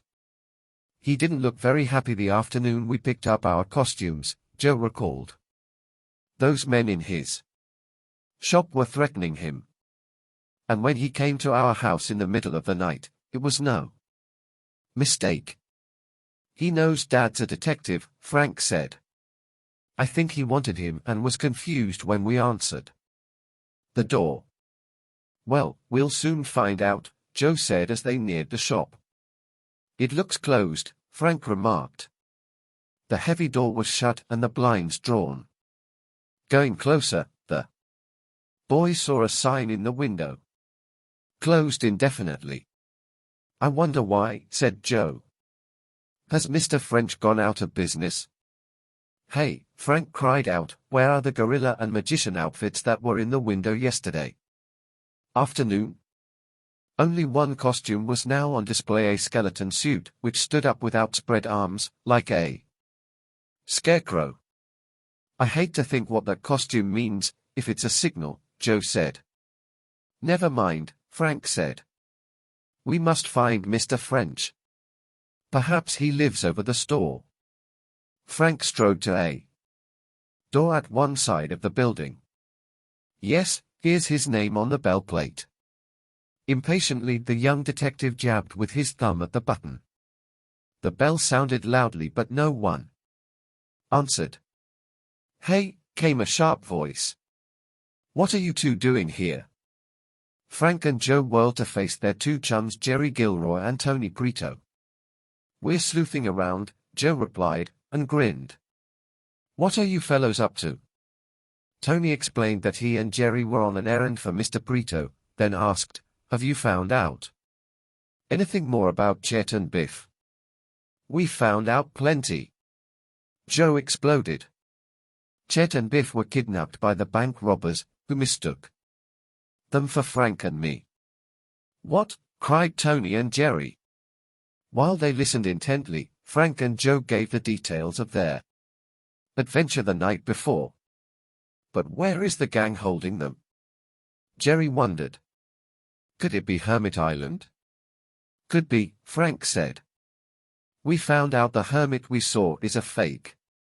The real one's dead. And when Dad trailed Stark and Moran last night, Joe put in, they went to the dock and waited for a boat. That could mean the rest of the gang and Chet and Biff are someplace only accessible by water. Then what are we waiting for? Urged Jerry. Let's head for Hermit Island. Yes, and no girls this time, Tony added. That phony hermit carries a shotgun, and if the robbers are there, the danger is double. Right, Frank said. We better take both boats, Tony. In case of trouble, we'll be able to split up or help each other. Tony agreed eagerly. Then we'll meet you at your dock at 1:30, Frank told him. As their two friends hurried off, Frank and Joe walked to their motorcycles and rode home. As they dismounted in front of their garage, Aunt Gertrude appeared behind the back screen door, wringing her hands nervously. Hi, Auntie, Joe called cheerfully. Where are Mother and Dad? Your mother has gone shopping and your father's off on some more detective work. There's a giant in the living room waiting for you. A what? Joe asked, entering the house. Aunt Gertrude made a sweeping motion with her arms. A man, she said, a great big man. Laughing, Frank led the way into the living room. This must be Alf Lundborg. The visitor's huge frame certainly dwarfed the Hardy's furniture. Grinning, he shook each brother's hand in his crushing grip.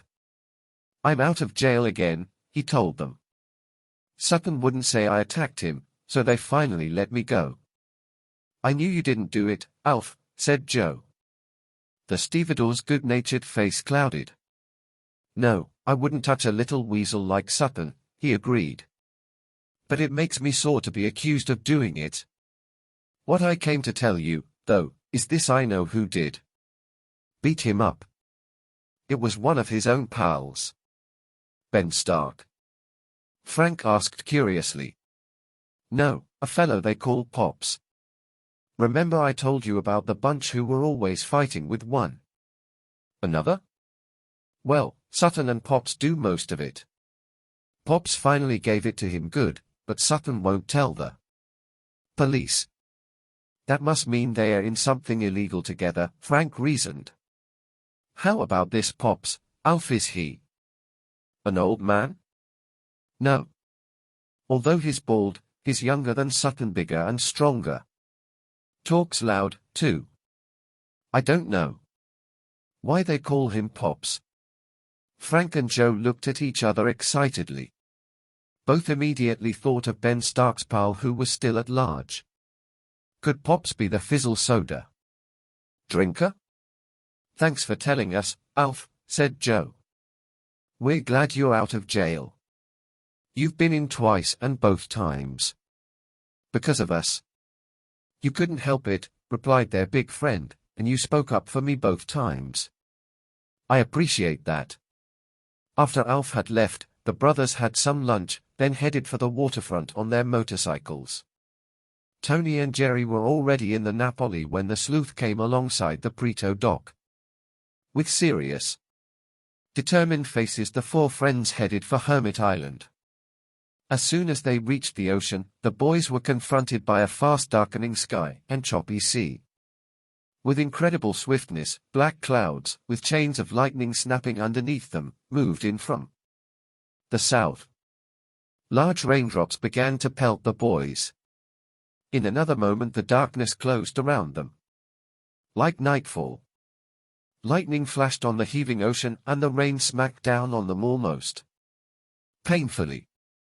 Why didn't we bring slickers? Joe exclaimed. Through it all, Joe kept the sleuth's nose pointed northward.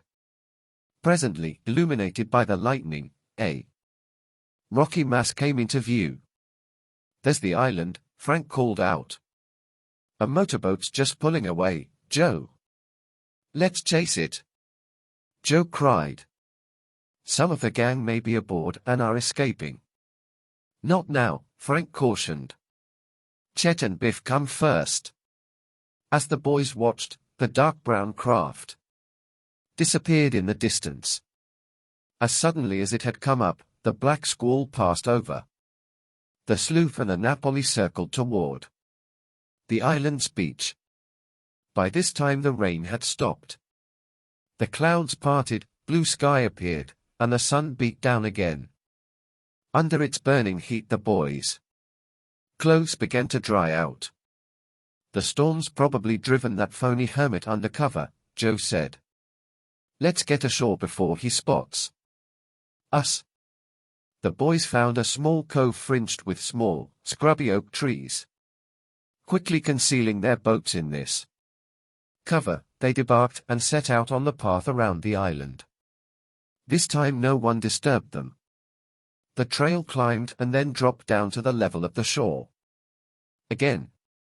Overhead loomed the wet bluff. Suddenly Frank stopped and pointed to a dark opening in the grey rock ahead. A cave, he said.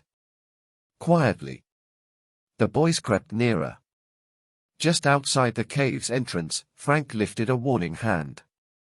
Voices, he whispered. Chapter 17. Hermit's Hideout. Holding themselves rigid against the damp rock, the four boys strained to listen. Somewhere inside the cave a man was talking rapidly, but his words were muffled and indistinct. What's he saying? Whispered Tony. Frank motioned for the others to hold their places. Then he lay on his stomach and inched cautiously forward until his head was just outside the cave opening. From this position he could hear what was going on inside. Well, what's happening? Jerry whispered impatiently. Tug at his ankle, Joe. But just then Frank came wriggling backward. He jumped to his feet, and clutching his sides, hastened some distance down the path. Joe, Tony, and Jerry ran after him. Frank, what's the matter? His brother asked. What was he saying? Frank tried to speak, but his chest heaved with suppressed laughter. Finally he managed to tell them. The fellow was saying, BB butterfly baby foods. What AT? The three boys looked at one another, completely mystified. We were listening to a radio, Frank blurted out. The announcer was giving a commercial. You mean the hermit's in there, listening to the radio? Joe asked. I couldn't see, Frank replied. Maybe Chet and Biff are there. It's likely, Anyhow, that their guard went in to avoid the rain. Now that it's over, he'll probably come out again. Our best move is to find a good spot to lie in wait for him. Near the cave mouth the boys found a large, brush-protected boulder and hid themselves behind it. For some time they waited. From inside the cave, snatches of music alternated with the announcer's voice. At last Joe could stand it no longer. "Maybe there's nobody inside," he burst out impatiently. "I'm going to have a look." "Careful," Frank whispered as his brother slipped out of hiding. Joe darted to the path, lay down, and inched himself forward until he could see into the cavern. For several minutes he peered inside, then scrambled back behind the boulder. "Somebody is in there," he reported. "He's asleep and forgot to turn off his radio." "Any sign of Chet and Biff?" Frank asked. Joe shook his head. "No." "Do you think it's the hermit?" Jerry asked. "I don't know," Joe replied. "Anyway, he's alone." "We could surprise this fellow while he's asleep," Tony said. Frank nodded. "But Chet and Biff may be somewhere else on the island. Let's search while the fellow in the cave is asleep." "Good idea," Joe agreed. "Look for a hut or shelter where the boys might be prisoners." A brief examination of the gray bluff revealed a narrow cleft leading to the top of the precipice. Joe, ascending first, found himself on another path which seemed to rim the island from the top of the bluffs. "Here's the trail the hermit used to keep us in sight yesterday," he told the others. After scrambling up, Frank, Tony, and Jerry paused for a look about. Below them sparkled the bright ocean, extending to the mainland a few miles away. Behind lay a little plateau, overgrown with small pines and scrub oaks. In the center of the flat area rose a steep, rocky hill which gave the island its humping silhouette. "A hut would be easy to camouflage among those trees," Frank remarked. "We'll have to spread out and comb every foot of the woods." Though the youths worked carefully around the plateau, they found no sign of any shelter. On the island's seaward side, where the growth was sparse, the boys checked the sides of the steep hill for caves. They saw none. "It doesn't look very hopeful," Joe said at last. "If Biff and Chet were brought here, they've probably been carried off by now." "The robbers might still be using this place," Jerry insisted. "It's a perfect hideout." "They could have come here with the loot from the bank," Tony added, "and used the phony hermit to scare off intruders." "Perhaps the gang is using the island merely as a stopping-off place," Frank suggested. "With this hill right in the middle, a lookout could spot boats approaching from miles away." "Of course." Joe took him up eagerly. "That's how the hermit happened to be waiting for us yesterday. Today is different. Don't forget that boat we saw pulling away. Chet and Biff may have been put aboard." "Right," said Joe. "Let's climb to the top of the hill and determine how far we can see." Sparked by the new idea, the four boys attacked the steep hill at the center of the island. They worked their way among the rocks and pulled themselves upward by means of the short, tough brush. "What a rough climb!" Jerry gasped. As they climbed higher, the vegetation became too flimsy to use as support, and the hill's cone became even steeper. Still the boys pressed upward, panting, with Frank in the lead. Finally he clambered onto a flat, wind-swept area at the top about 20 feet across and threw himself down to rest. Joe's head popped into view over the edge, and then Jerry's. Suddenly, from below them, came a sharp cry. "Tony!" yelled Joe and Jerry together. Sitting up, Frank saw a cloud of dust and stones tumbling and bouncing down the hill. A whole section of ground slid like a carpet along the steep slope, with Tony in the middle of it. Frank, Joe, and Jerry slid in pursuit, bracing their feet hard against the slope like skiers. Partly covered by loose earth, Tony Prito lay on his back where the hillside leveled off. He grinned up weakly at his three chums. "You okay, Tony?" Joe cried anxiously. "Think so. Can't seem to get up, though." "Where are you hurt?" Frank asked. "Ankle," Tony answered, rising to one knee. Immediately a wince of pain crossed his face and he sank back again. Quickly Frank and Joe lifted their comrade to a standing position. "Try now, Tony," Jerry urged. "Put just a little weight on it." Though Tony's left leg appeared sturdy enough, the right one buckled at any pressure. "It might be a fracture," Frank said. "We'll get you to a doctor, Tony." While Jerry steadied the injured boy, Frank and Joe made a chair for him by interlocking their hands.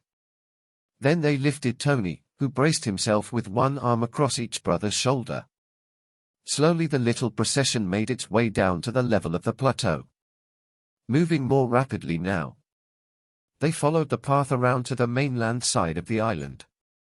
Once among the scrub oaks and pines, the trail became too narrow for three persons to move abreast. Frank and Joe had to kick their way through the brush on each side as they advanced. When they neared the beach at last, a small pine clump hindered Frank's progress. He kicked out determinedly. "Hey, what's that?" cried Tony from his perch. A dark garment, struck by Frank's foot, flopped into the path. "A sailor's pea jacket," Jerry reported, stooping down. "And here are some more, under this pine brush." "Pea jackets!" Frank exclaimed. "That's what the bank robbers wore." Chapter 18. Hidden Watchers. "The bandits have been here," Frank exclaimed. "Fellows, we're on the right track after all. Wait till Chief Collig sees these pea jackets," Joe exulted. "Pick them up, Jerry. Boy, what a bundle of clues." Jerry gathered the 5 bulky, damp jackets in his arms and staggered forward. Almost immediately a low-hanging oak branch snagged one of the coats and pulled it from his grasp. "We'll never get to the boats at this rate," he despaired. Frank, however, was more interested at this moment in the number of jackets. There were only 4 robbers, he pointed out. Who wore the 5th coat? "The driver of the getaway car, probably," Joe said. "Here, Jerry. We'll put Tony down for a minute. Why don't each of us put on a coat and you can carry the other one? That'll make it easier." Swiftly the boys donned the jackets. Now Jerry moved ahead without difficulty, and the Hardys followed, with Tony as fast as they could. When they reached the top of the bluff that overlooked the cove where the boats lay hidden, the party paused for breath. Here was a fresh obstacle. Tony had to be lowered down the steep slope to the level of the beach. "We'll slide him down," Frank decided. "Joe, you stay just below Tony, and keep his injured ankle from striking anything. Jerry and I can make a sling of our belts and lower him from one level to another." Slowly the injured boy was brought from foothold to foothold, down to the sand. When they reached the boats, Tony's face was drawn and pale. "Gosh, Tony, did we bump you too much coming down?" Frank asked solicitously. "No, it's not your fault, fellows," their friend protested bravely. "My ankle's just starting to throb a little." "Swelling, too," Frank noted with a frown.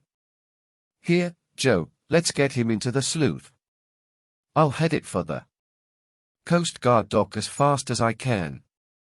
You and Jerry follow in the Napoli." In another moment the sleuth's powerful engine roared to life. Hastily stripping off the pea jacket, Frank bent over the wheel. Tony sat beside him, suffering in silence. The sleek craft sped across open water toward Bayport. Meanwhile, Joe and Jerry threw the other pea jackets into the Napoli. Starting her engine, Joe piloted the slower speedboat out of the cove and along the island shore. "Joe!" Jerry pointed to a boat coming around the island toward them. "Oh, boy, this is trouble!" Joe exclaimed. "Hang on." He brought the wheel around hard. The Napoli swerved and ran in straight toward shore. Jerry gasped. "You're running aground." Joe did not answer. He had noticed a narrow fissure which cut through the bluffs, making a tiny V-shaped opening in the shoreline. He ran the Napoli straight into the small slot of water, crashing through low-growing brush at its edges. "Quick, Jerry," he directed, shutting off the motor, "grab some of these pine branches and pull them down on top of us." Clutching the sticky, sweet-smelling limbs, the boys crouched low and waited. Soon the slow, regular throb of a boat's motor could be heard. The strange brown boat, carrying two men, came into view. The craft seemed to move with maddening slowness. Luckily, the two men in it kept looking forward. From his place of concealment, Joe studied them carefully. The one in the stern was a short, muscular fellow, whose shock of white blonde hair gleamed in the sunshine. "Jerry," Joe hissed, "I've seen those guys before. They were in Mr. French's shop when we picked up our costumes." He added in a whisper, "The blonde one must be Fritz Stark. He looks just like Ben, except for the different colored hair." Jerry gripped Joe's arm. "He's standing up. He'll see us." But Fritz Stark pointed straight ahead of him and called out to the man at the wheel, "Nick, take her to the hidden inlet." The boys crouched tensely, watching the two men cruise slowly past them. When at last the dark brown craft was out of sight, the boys took in deep breaths of relief. But the result was disastrous to Jerry. "Kerchoo! Kerchoo!" The sounds echoed off the bluffs behind them and carried far over the water. "Oh, golly, I'm sorry," Jerry whispered. "I'm allergic to pine." "Shh. Keep down," Joe warned. Maybe they heard you, and maybe they didn't. With hearts pounding, the boys waited. The gentle putt-putting sound of the motorboat grew louder and faster, rising in crescendo to an angry roar. "We're in for it," Joe groaned. In another moment the prow of the brown boat knifed back into view. This time the men aboard scanned the shoreline suspiciously. The boys clutched the pine branches in front of them. But it was no use. The Napoli's hull was clearly visible to their pursuers. "There they are!" Fritz Stark shouted. "In that boat." As the bandits' craft swerved sharply and ran straight up on the concealed boys, Joe whispered, "Run for it, Jerry." The thick-growing brush, which had helped to conceal them, now became an obstacle to their flight. Seizing the pithy branches, Joe pulled and squirmed until he could feel solid ground. But when he jumped up and walked, the thick growth clawed at his legs. Thump! The robbers' boat crashed into the Napoli. Then the brush began to shake as the men fought their way toward the boys. "Grab them!" Stark yelled. Jerry caught up to Joe, and for an instant the boys hesitated. All around rose the gray, rocky bluffs. Just in front of them, however, was a narrow ravine which Joe had noticed earlier. "Come on. I think we can make it," Joe urged. The boys scrambled madly uphill, their pursuers only yards behind. Hand over hand, they clambered upward. Once Jerry stumbled and Joe paused to help him regain his balance. The short, muscular Stark was now gaining rapidly. Joe uprooted a small prickly bush and fired it back. The bush hit Stark in the face. He cried out in anger, but kept staggering upward. In a moment he made a leap for Joe's ankles. "I've got you," he cried as the boy slid backward on his stomach. "Keep going, Jerry," Joe shouted before turning to grapple with his antagonist. At the same time the second man skirted them both, and disappeared over the top of the ravine, pursuing Jerry. Though Joe fought savagely, Stark's weight finally won out and soon the boy's arms were pinned behind him and bound together with a belt. Then Jerry appeared at the top of the ravine, his arms held securely by Stark's henchman. "Get down there," his captor ordered roughly. While he and the boy descended, Stark eyed Joe with an unpleasant smile. "Hey, Nick," the blond man called, "look who's here." The henchman grinned as he recognized Joe. "One of the real Hardy Boys. What'll we do with him and his friend?" "Load em in the boat. We'll take em to the cave." "We haven't much time," Nick warned him. "Don't worry," Stark said in a hard voice. "We're going to make quick work of em." Chapter 19. Rocky Prison. Fear showed in Jerry's eyes and his face paled. Joe stoically hid his emotions at Stark's ominous threat. The same thought raced wildly through the boys' minds. What would these men do to them? While the two men forced Joe and Jerry into the brown boat, Frank was sending the sloop full speed toward Bayport Harbor. Looking behind him, he frowned, puzzled. "Where's the Napoli, Tony?" he asked. "Can you see it?" Tony turned his head for a look. "No," he answered. "They shouldn't be so far behind us," Frank said. From time to time he glanced back uneasily, and as they sped across the bay toward the coast guard station, he spoke up worriedly, "The Napoli isn't that much slower than the sleuth, maybe the boat had motor trouble." "Don't think so," Tony said, tight-lipped. "Just had her checked." Frank throttled down his engine as the sleuth slid in beside the pier. Making a line fast to a pile, he leaped onto the ladder and climbed up. "Take it easy, Tony. I'll get help," he said, and sprinted along the wharf to the Coast Guard headquarters. "I have a fellow in my boat with an injured ankle," he told Lieutenant Parker breathlessly. A few moments later 4 Coast Guard men, 2 with a stretcher between them, were running with Frank to the end of the pier. Expertly, the rescue team carried Tony up the ladder and laid him on the stretcher. "Okay, Tony?" Frank inquired. "Sure," came the plucky reply. "You'd better forget me, Frank, and think about Joe and Jerry. Something must have happened to them. We must get Tony to a doctor," Frank told Lieutenant Parker, as both hurried along beside the stretcher. "Our men will take him," the young officer said. "We have an emergency vehicle ready at all times." "But what was he talking about, Frank? Is something else wrong?"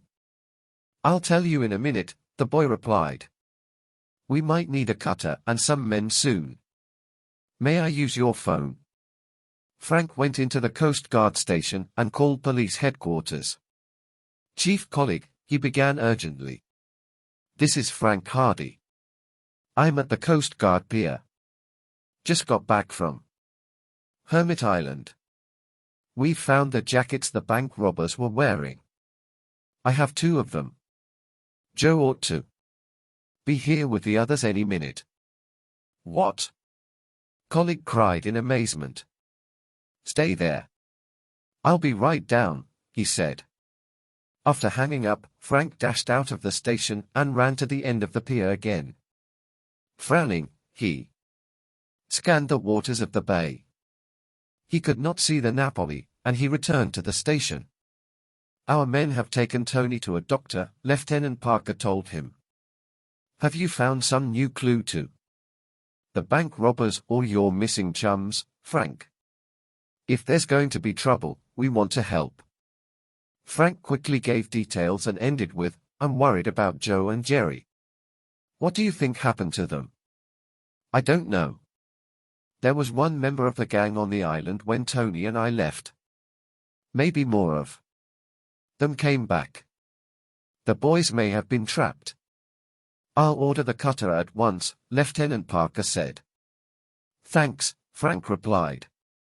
If we don't see the Napoli by the time Chief Collig gets here, we'd better move fast. Nervously the boy paced about the pier with his eyes fixed on the harbor mouth. Still no Napoli. Frank heard a siren wail and a black police car sped up to the Coast Guard station. Joe hasn't come yet, he told the chief. I'm afraid something went wrong out at the island. Then we'd better get there fast. Collig snapped. The powerful engines of a Coast Guard cutter were rumbling impatiently beside the pier. Frank, Chief Collig, and the two policemen he had brought along hurried aboard. Already a squad of seamen armed with rifles had taken their places. At a signal from Lieutenant Parker, the cutter growled out into the bay. On Hermit Island, the two robbers had hauled Joe and Jerry along the path toward the cave. When they reached the entrance, they noted that the radio inside was still playing. Stark's face tightened with anger. Hold them here with your gun, Nick, he ordered, and disappeared into the cavern. The music stopped suddenly, and Stark came out a few moments later, pushing a heavy, bald-headed man, who blinked in the late afternoon sunlight. It's the fellow we saw with Ben Stark in the Black Cat, Joe thought. He also noted that the man was wearing the same clothing the fake hermit had had on the day before. But this man was clean-shaven and in his 30s. He must have been wearing a false beard yesterday, Joe decided. Fritz Stark glowered at the bald man. Listen, Pops, he demanded, how did these kids get on the island?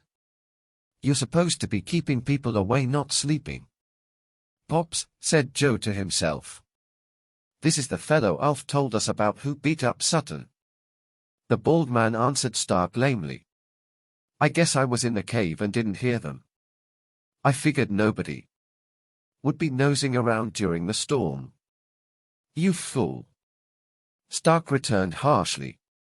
These kids found 3 of our jackets. I saw them in their boat. What? If they had made it to the police? Well, we've got them now, Pops said. No thanks to you, Nick put in angrily. You're no good for anything but drinking soda and getting into fights. Give him credit for buying postcards in Northport, Stark said sarcastically. Pops bristled. I did my share. We wouldn't have stolen the crate of Yokohama radio so easy if I hadn't first made the deal with Sutton. We'd have been better off without that hothead, Nick declared. He knew the docks, Pops retorted. Thanks to him we had inside help. If you guys hadn't been so slow, we could have taken more crates. Oh, he was helpful, Stark sneered. He wasn't satisfied with our bank loot. He brought the Hardys and the police down on our necks by planting a stolen radio on that big stevedore and making the whole bunch hot. And fighting with you over his cut every night in Shanty Town. Did that help? Nick asked sourly. You were all pretty careless, Joe egged them on. We heard that an envelope from the Yokohama radio distributors was found in the Starks' hotel room. Pop snorted in triumph. You left that, Fritz, he accused. It was you who wrote pretending to be a purchasing agent to find out where their Super X radio shipments came in. But Pops left his broken soda bottle in the slough, Joe prodded. That's enough, the bald man ordered. Roughly he shoved the captives toward the gaping cavern. Hold it, Stark rasped. First I have a bone to pick with this nosy kid. Then he cuffed Joe on the ear and laughed wickedly. What was that for? Joe complained, trying to draw the man out more. You'd like to know, wouldn't you? Stark sneered and pushed Joe so hard that he fell to the ground. "Cut it out!" Jerry protested and lunged forward to help his friend. Nick seized the boy and held him fast. Stark yanked Joe up by the shoulders and yelled at him, "You and your pesky brother always interfering with our plans. I had things all worked out." "I'll bet you did," Joe retorted. "Who stole the car in Northport?" "Nick did," Stark replied, while Ben and Pops took the black cat for a spin. "Ben found out where your boat was kept, and later Pops took it. He broke into our boathouse while the rest of your gang was robbing the bank," Joe egged him on. "That's right, smart boy." Fritz, Stark sneered. "Ben was with us. Pops had the sleuth waiting. We were going to head straight for Hermit Island." Despite their predicament, Joe and Jerry could not help but gloat. "Instead, you landed high and dry miles up the coast," Joe said. Stark's face darkened. "Yeah. Well, that didn't stop us. We hot-footed it back to Shantytown, picked up Ben's car there, and drove around looking for another fast boat. We found one and borrowed it. Ben ran the boat up the coast to Shantytown while I drove back. I'd heard over the radio your father was working on the bank robbery case. Soon as Ben got back to Shantytown, I told him about it and that I'd seen you Hardys in the costume store. So, Nick broke in. Ben got the idea of kidnapping you two to make your old man drop the case. We told him what costume your brother was wearing," Fritz went on. "And he sent 2 bunglers to do the job," Nick interrupted resentfully. "Moran and Duke. They drove to French's place and made him tell where the party was. Then they nabbed the wrong boys." "Where are they now?" Joe demanded. For answer their captors merely laughed. "When did you discover who they were?" Joe asked. "After you took them to Shantytown?" Stark shot him a hard look. "You know that, too. Whoever tried to burn the costumes and hid the robbery masks didn't do a very good job," the young sleuth commented. "They were found." "Duke's carelessness again," Pops muttered. Nick cut in. "You fellows won't ever find your 2 friends. And nobody will find you." The boys learned the crooks had spotted the sleuth and pretended to ram her to find out her full power. "We needed a fast boat for our getaway," Stark said, "and we knew yours would do." Joe now said, "We saw you leaving the island during the storm." "Why?" Stark smiled briefly. "Nick and I had urgent business to check on in Bayport and no time to lose. We've got one more job to do tonight and then we're clearing out. And we need a fast boat to pull it," Pops said. "You mean you'll leave your own brother in jail?" Joe taunted Stark. "You're a real pal." The man's face twitched with rage. "Listen, kid, I don't leave my brother in the lurch." He turned to Pops and snarled, "Get these guys in the cave. We'll take care of them later." The thug reinforced the belt which held Joe's hands with stout manila rope. He tied Joe's ankles too, and then moved on to bind Jerry. All the while Joe thought over what he had learned. Stark says they're doing one more job, and he won't abandon his brother. That must mean they went to Bayport to plan a jailbreak, which they're going to pull tonight. Then they'll all flee together. All right inside," Pops ordered gruffly. Stumbling in the gloom, Joe and Jerry were dragged far back into the cave. The place smelled musty and damp.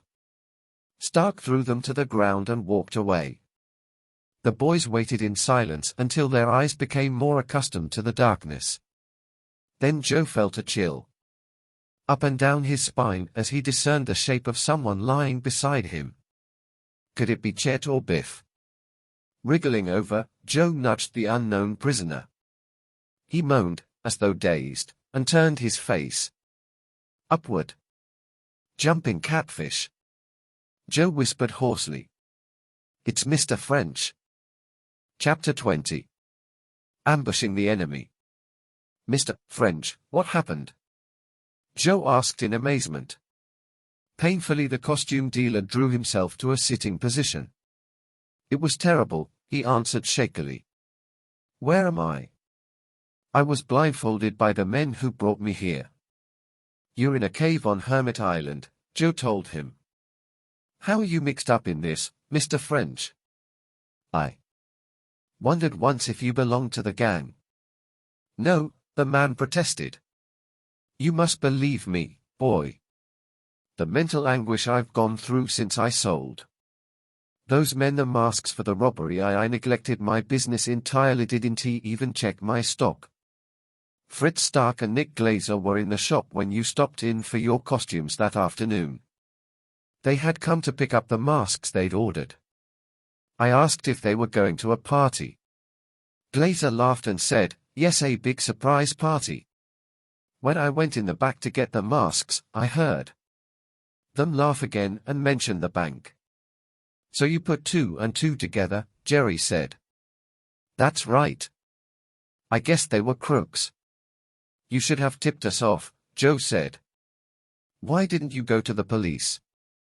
Mr. French said brokenly, I had made the mistake of telling them my suspicions and who you were. They said they'd kill me and harm my family if I talked. I sent my family away for safety. Why did you come to our house that night? Joe asked sympathetically.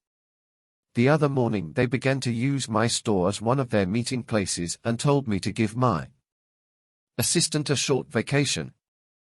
I heard them bragging they were going to kidnap you and your brother. Later, something snapped inside me. Robbery is bad enough, but I couldn't let them get away with kidnapping, no matter what they did to me. So I went to tell your father everything. But Frank and I answered the door, Joe prompted. Yes, French agreed. When I saw you were safe, it confused me. Besides, I had a strange feeling I was being followed. I didn't know what to do, so I came away without telling my story. What happened then? Joe asked. Well, when Fritz Stark and Nick Glazer came to the shop early yesterday afternoon, I got my nerve back and told them I'd spill everything if they didn't let me alone. What did they do? Jerry asked. Stark said they'd let me alone if I'd do 2 things for them. First, he made me put the gorilla and the magician suits in the window. They were a signal to the rest of the thieves to knock 3 times at the back door. The gang was going to have a meeting about something. Joe laughed grimly. Yes, to plan to kidnap Frank and me. I guess that's why they used our costumes in the window. There was only one costume, a skeleton suit, on display this morning, Jerry remembered. Fritz Stark put it there last night. He took my key. I overheard him say a single costume meant danger. Stay away, French explained. Stark put up the warning signal too late. He didn't know then that half the gang was in jail. That's right, the man said. It was after he left the skeleton warning that he found out Ben and the others were captured. I'll bet the second thing they wanted you to do, Mr. French, was to sell 3 radios to the hi-fi shop. Joe guessed. Yes, said the man, surprised, and immediately Glazer walked down to the shop with me and waited on the sidewalk. As I came out, Stark drove up in their car, forced me to get in, and blindfolded me. The last thing I remember before I came to in this cave was trying to break loose and jump out. They must have slugged you, Joe said. But what good will it do you to know all this? Mr. French said despairingly. We'll never get out of here alive. These men mean business. So do we, Joe promised grimly. In rapid whispers he told the despondent man how he and Frank, by offering themselves as bait, had trapped Ben Stark and his two henchmen. But we haven't been able to find Chet and Biff. Do you know where they are? The costume dealer shook his head helplessly. No. You can see for yourself they are not in here. I wanted to look for the stolen money, but naturally I didn't dare. This is the end for us, I'm afraid. Joe tried to reassure him. My brother is free. When Jerry and I fail to show up, he'll bring help. I only hope he's in time, said Mr. French. I heard these men planning to leave here in a little while. They said they'd dispose of me before they push off. Jerry looked grimly at Joe. That goes for us too, I guess. As dusk fell, the prisoners waited anxiously. While Joe tried to keep Mr. French's spirits up, Jerry watched Stark and Pops passing and repassing before the entrance. Joe, he said after a while, I haven't seen those two guys outside for the last 10 minutes. Do you think something's up? The three prisoners stiffened, all senses alert. Shh! Joe hissed suddenly. Listen. In the distance they heard a motorboat. That's a big one, Jerry whispered excitedly. Sounds like a cutter. It's coming here, Joe said as the sound grew louder. Suddenly it ceased and they heard shouts in the distance, then closer. It's Frank! Joe exclaimed. Sing out, everybody. Halloo! Frank! Help! In here! Their voices rang and echoed hollowly against the rock walls. Before long, the beam of a flashlight pierced the cave opening. Joe! Jerry, came an anxious, familiar voice. You okay? Back here, Frank! Joe called eagerly to his brother. Seconds later, Frank and two young Coast Guard men were cutting the ropes that bound the prisoners. Mr. French, cried Frank in recognition. So the gang had you, too? Are Chet and Biff here? No, his brother replied worriedly. And neither are the bank robbers. Already the cave was filled with men. Flashlight beams flickered up and down the damp walls. Seamen and policemen stood by with guns ready. Chief Collig and Lieutenant Parker hurried into the cave. You boys all right? He demanded. We're okay, Joe answered, but we must go after the robbers. Two of them, Fritz Stark and Pops, were here 20 minutes ago. And Nick Glazer, who drove the getaway car, was here too. They probably spotted the cutter and headed for their boat or the Napoli, said Joe. Quickly he described the location of the hidden inlet where the Napoli and the robbers' stolen craft were concealed. Lieutenant Parker immediately dispatched men to the spot. With a 20-minute head start, Joe said, Fritz Stark and the other two probably will get away. But the cutter could pick them up easily, Jerry put in. Right, said Frank. Those men know they haven't a chance against the Coast Guard. I think they're hiding here. Where? Asked Mr. French. We'll comb the island, Lieutenant Parker said. Let's search this cave first, Frank suggested. There's a slight draft coming from the back. That might mean there's another chamber. Slowly Frank played the beam of his flashlight over the rear wall until he spotted a narrow crevice. He stepped quickly over and shone his beam into it. Look, he exclaimed softly. Joe, Chief Collig, and Lieutenant Parker crowded around. In front of them, well inside the opening, hung a piece of burlap. Frank slipped into the crevice and pulled the rough curtain aside. A long rock passage was revealed. Come on, Joe exclaimed. Let's go. As Joe stepped forward, Chief Collig clamped a hand on his shoulder. Hold it, the chief ordered. Let the armed men go first. Those crooks are desperate and won't hesitate to use their guns. Reluctantly, all three boys heeded the order. At colleague's signal, Parker drew his service revolver and led the men into the narrow rock corridor. The chief and his two policemen followed, with Frank, Joe, and Jerry impatiently bringing up the rear. The narrow passage twisted and turned. Only one kind of sound could be heard: the heavy breathing of the pursuers. Suddenly there came an ear-splitting crack. A gunshot from up front. "Halt!" Lieutenant Parker's voice rang out. "Do not return fire." The file of men flattened against the rocks. The boys craned to see what was happening. In a chamber at the end of the passage, their hands tied, stood Chet and Biff.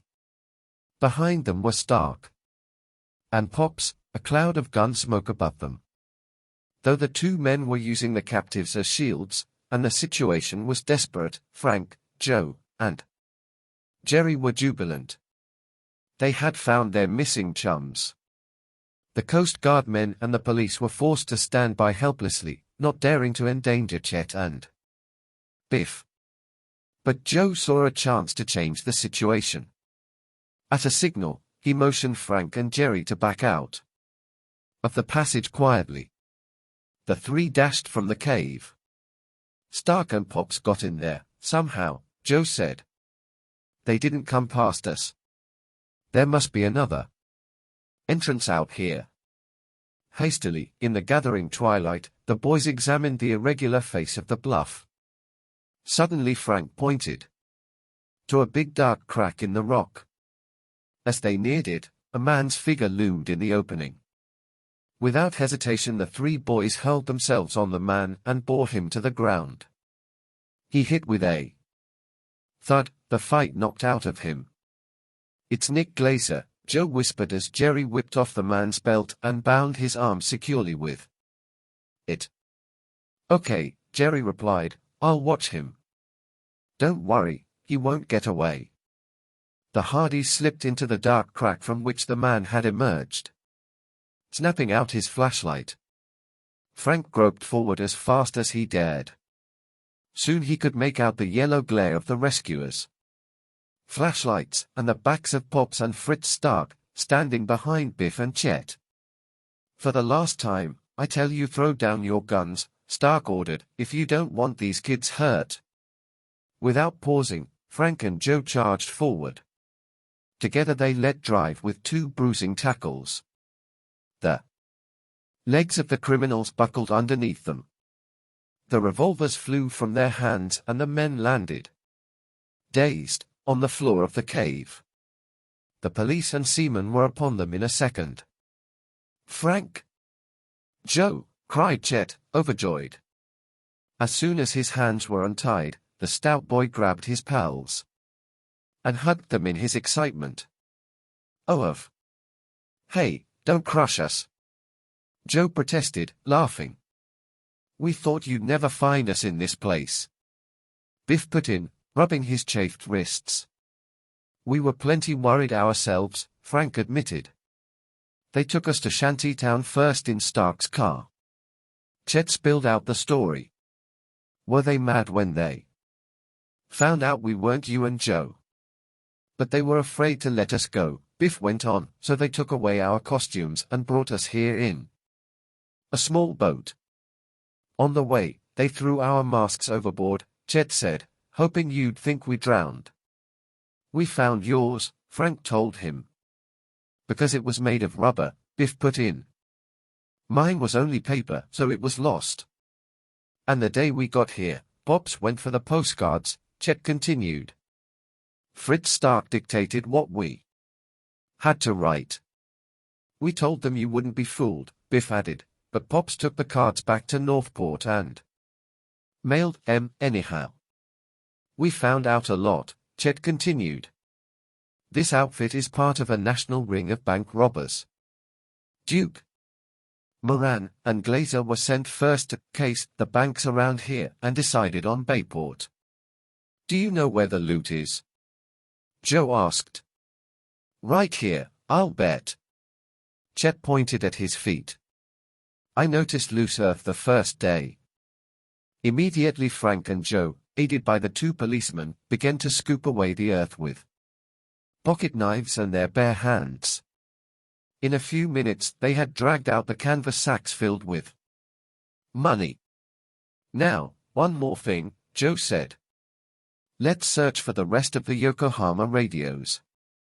"They are right over here," Biff volunteered, and led the others to a shadowy corner of the cave where an opened crate stood. "Chet and I have been tied up next to them all the time. Those crooks were sure mad at Sutton, said it was his fault they only dared sell 3. Jerry has the last member of the gang outside, Chief Colleague," Frank concluded. "Once you handcuff him, we can all go back home."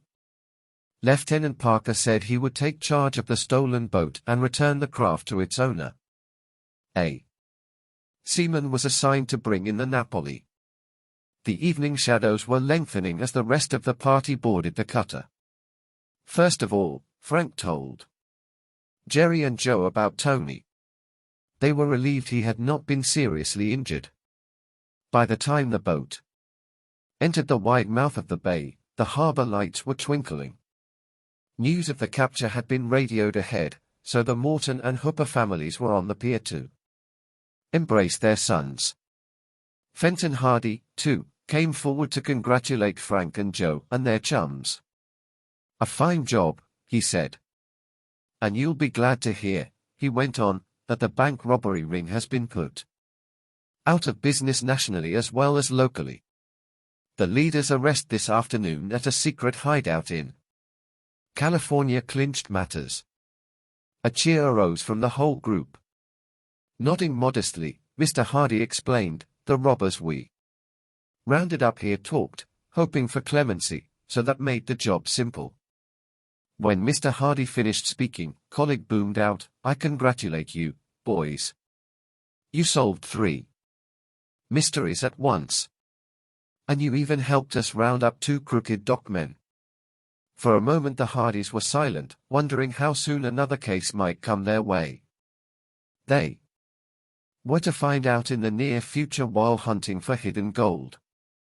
"There's one question I'd like to have answered," Joe said, coming back to the present. "Who were Stark and Moran waiting for on the pier the night Dad trailed them?" "For Pops," Lieutenant Daly replied. "He was supposed to meet them there in a small boat and help pull off another theft, this time valuable radios from Germany." Pat must have chortled. But the weather was uncertain and the big, bold bandit said he was afraid to make the trip. Frank spoke up. "One last question. Why was Pops called Pops, anyhow?" "Because he drinks soda pop all the time," replied Chet. "His favorite is some stuff named Fizzle." "I wonder," said Joe with a grin, "if he'll be served any Fizzle in jail."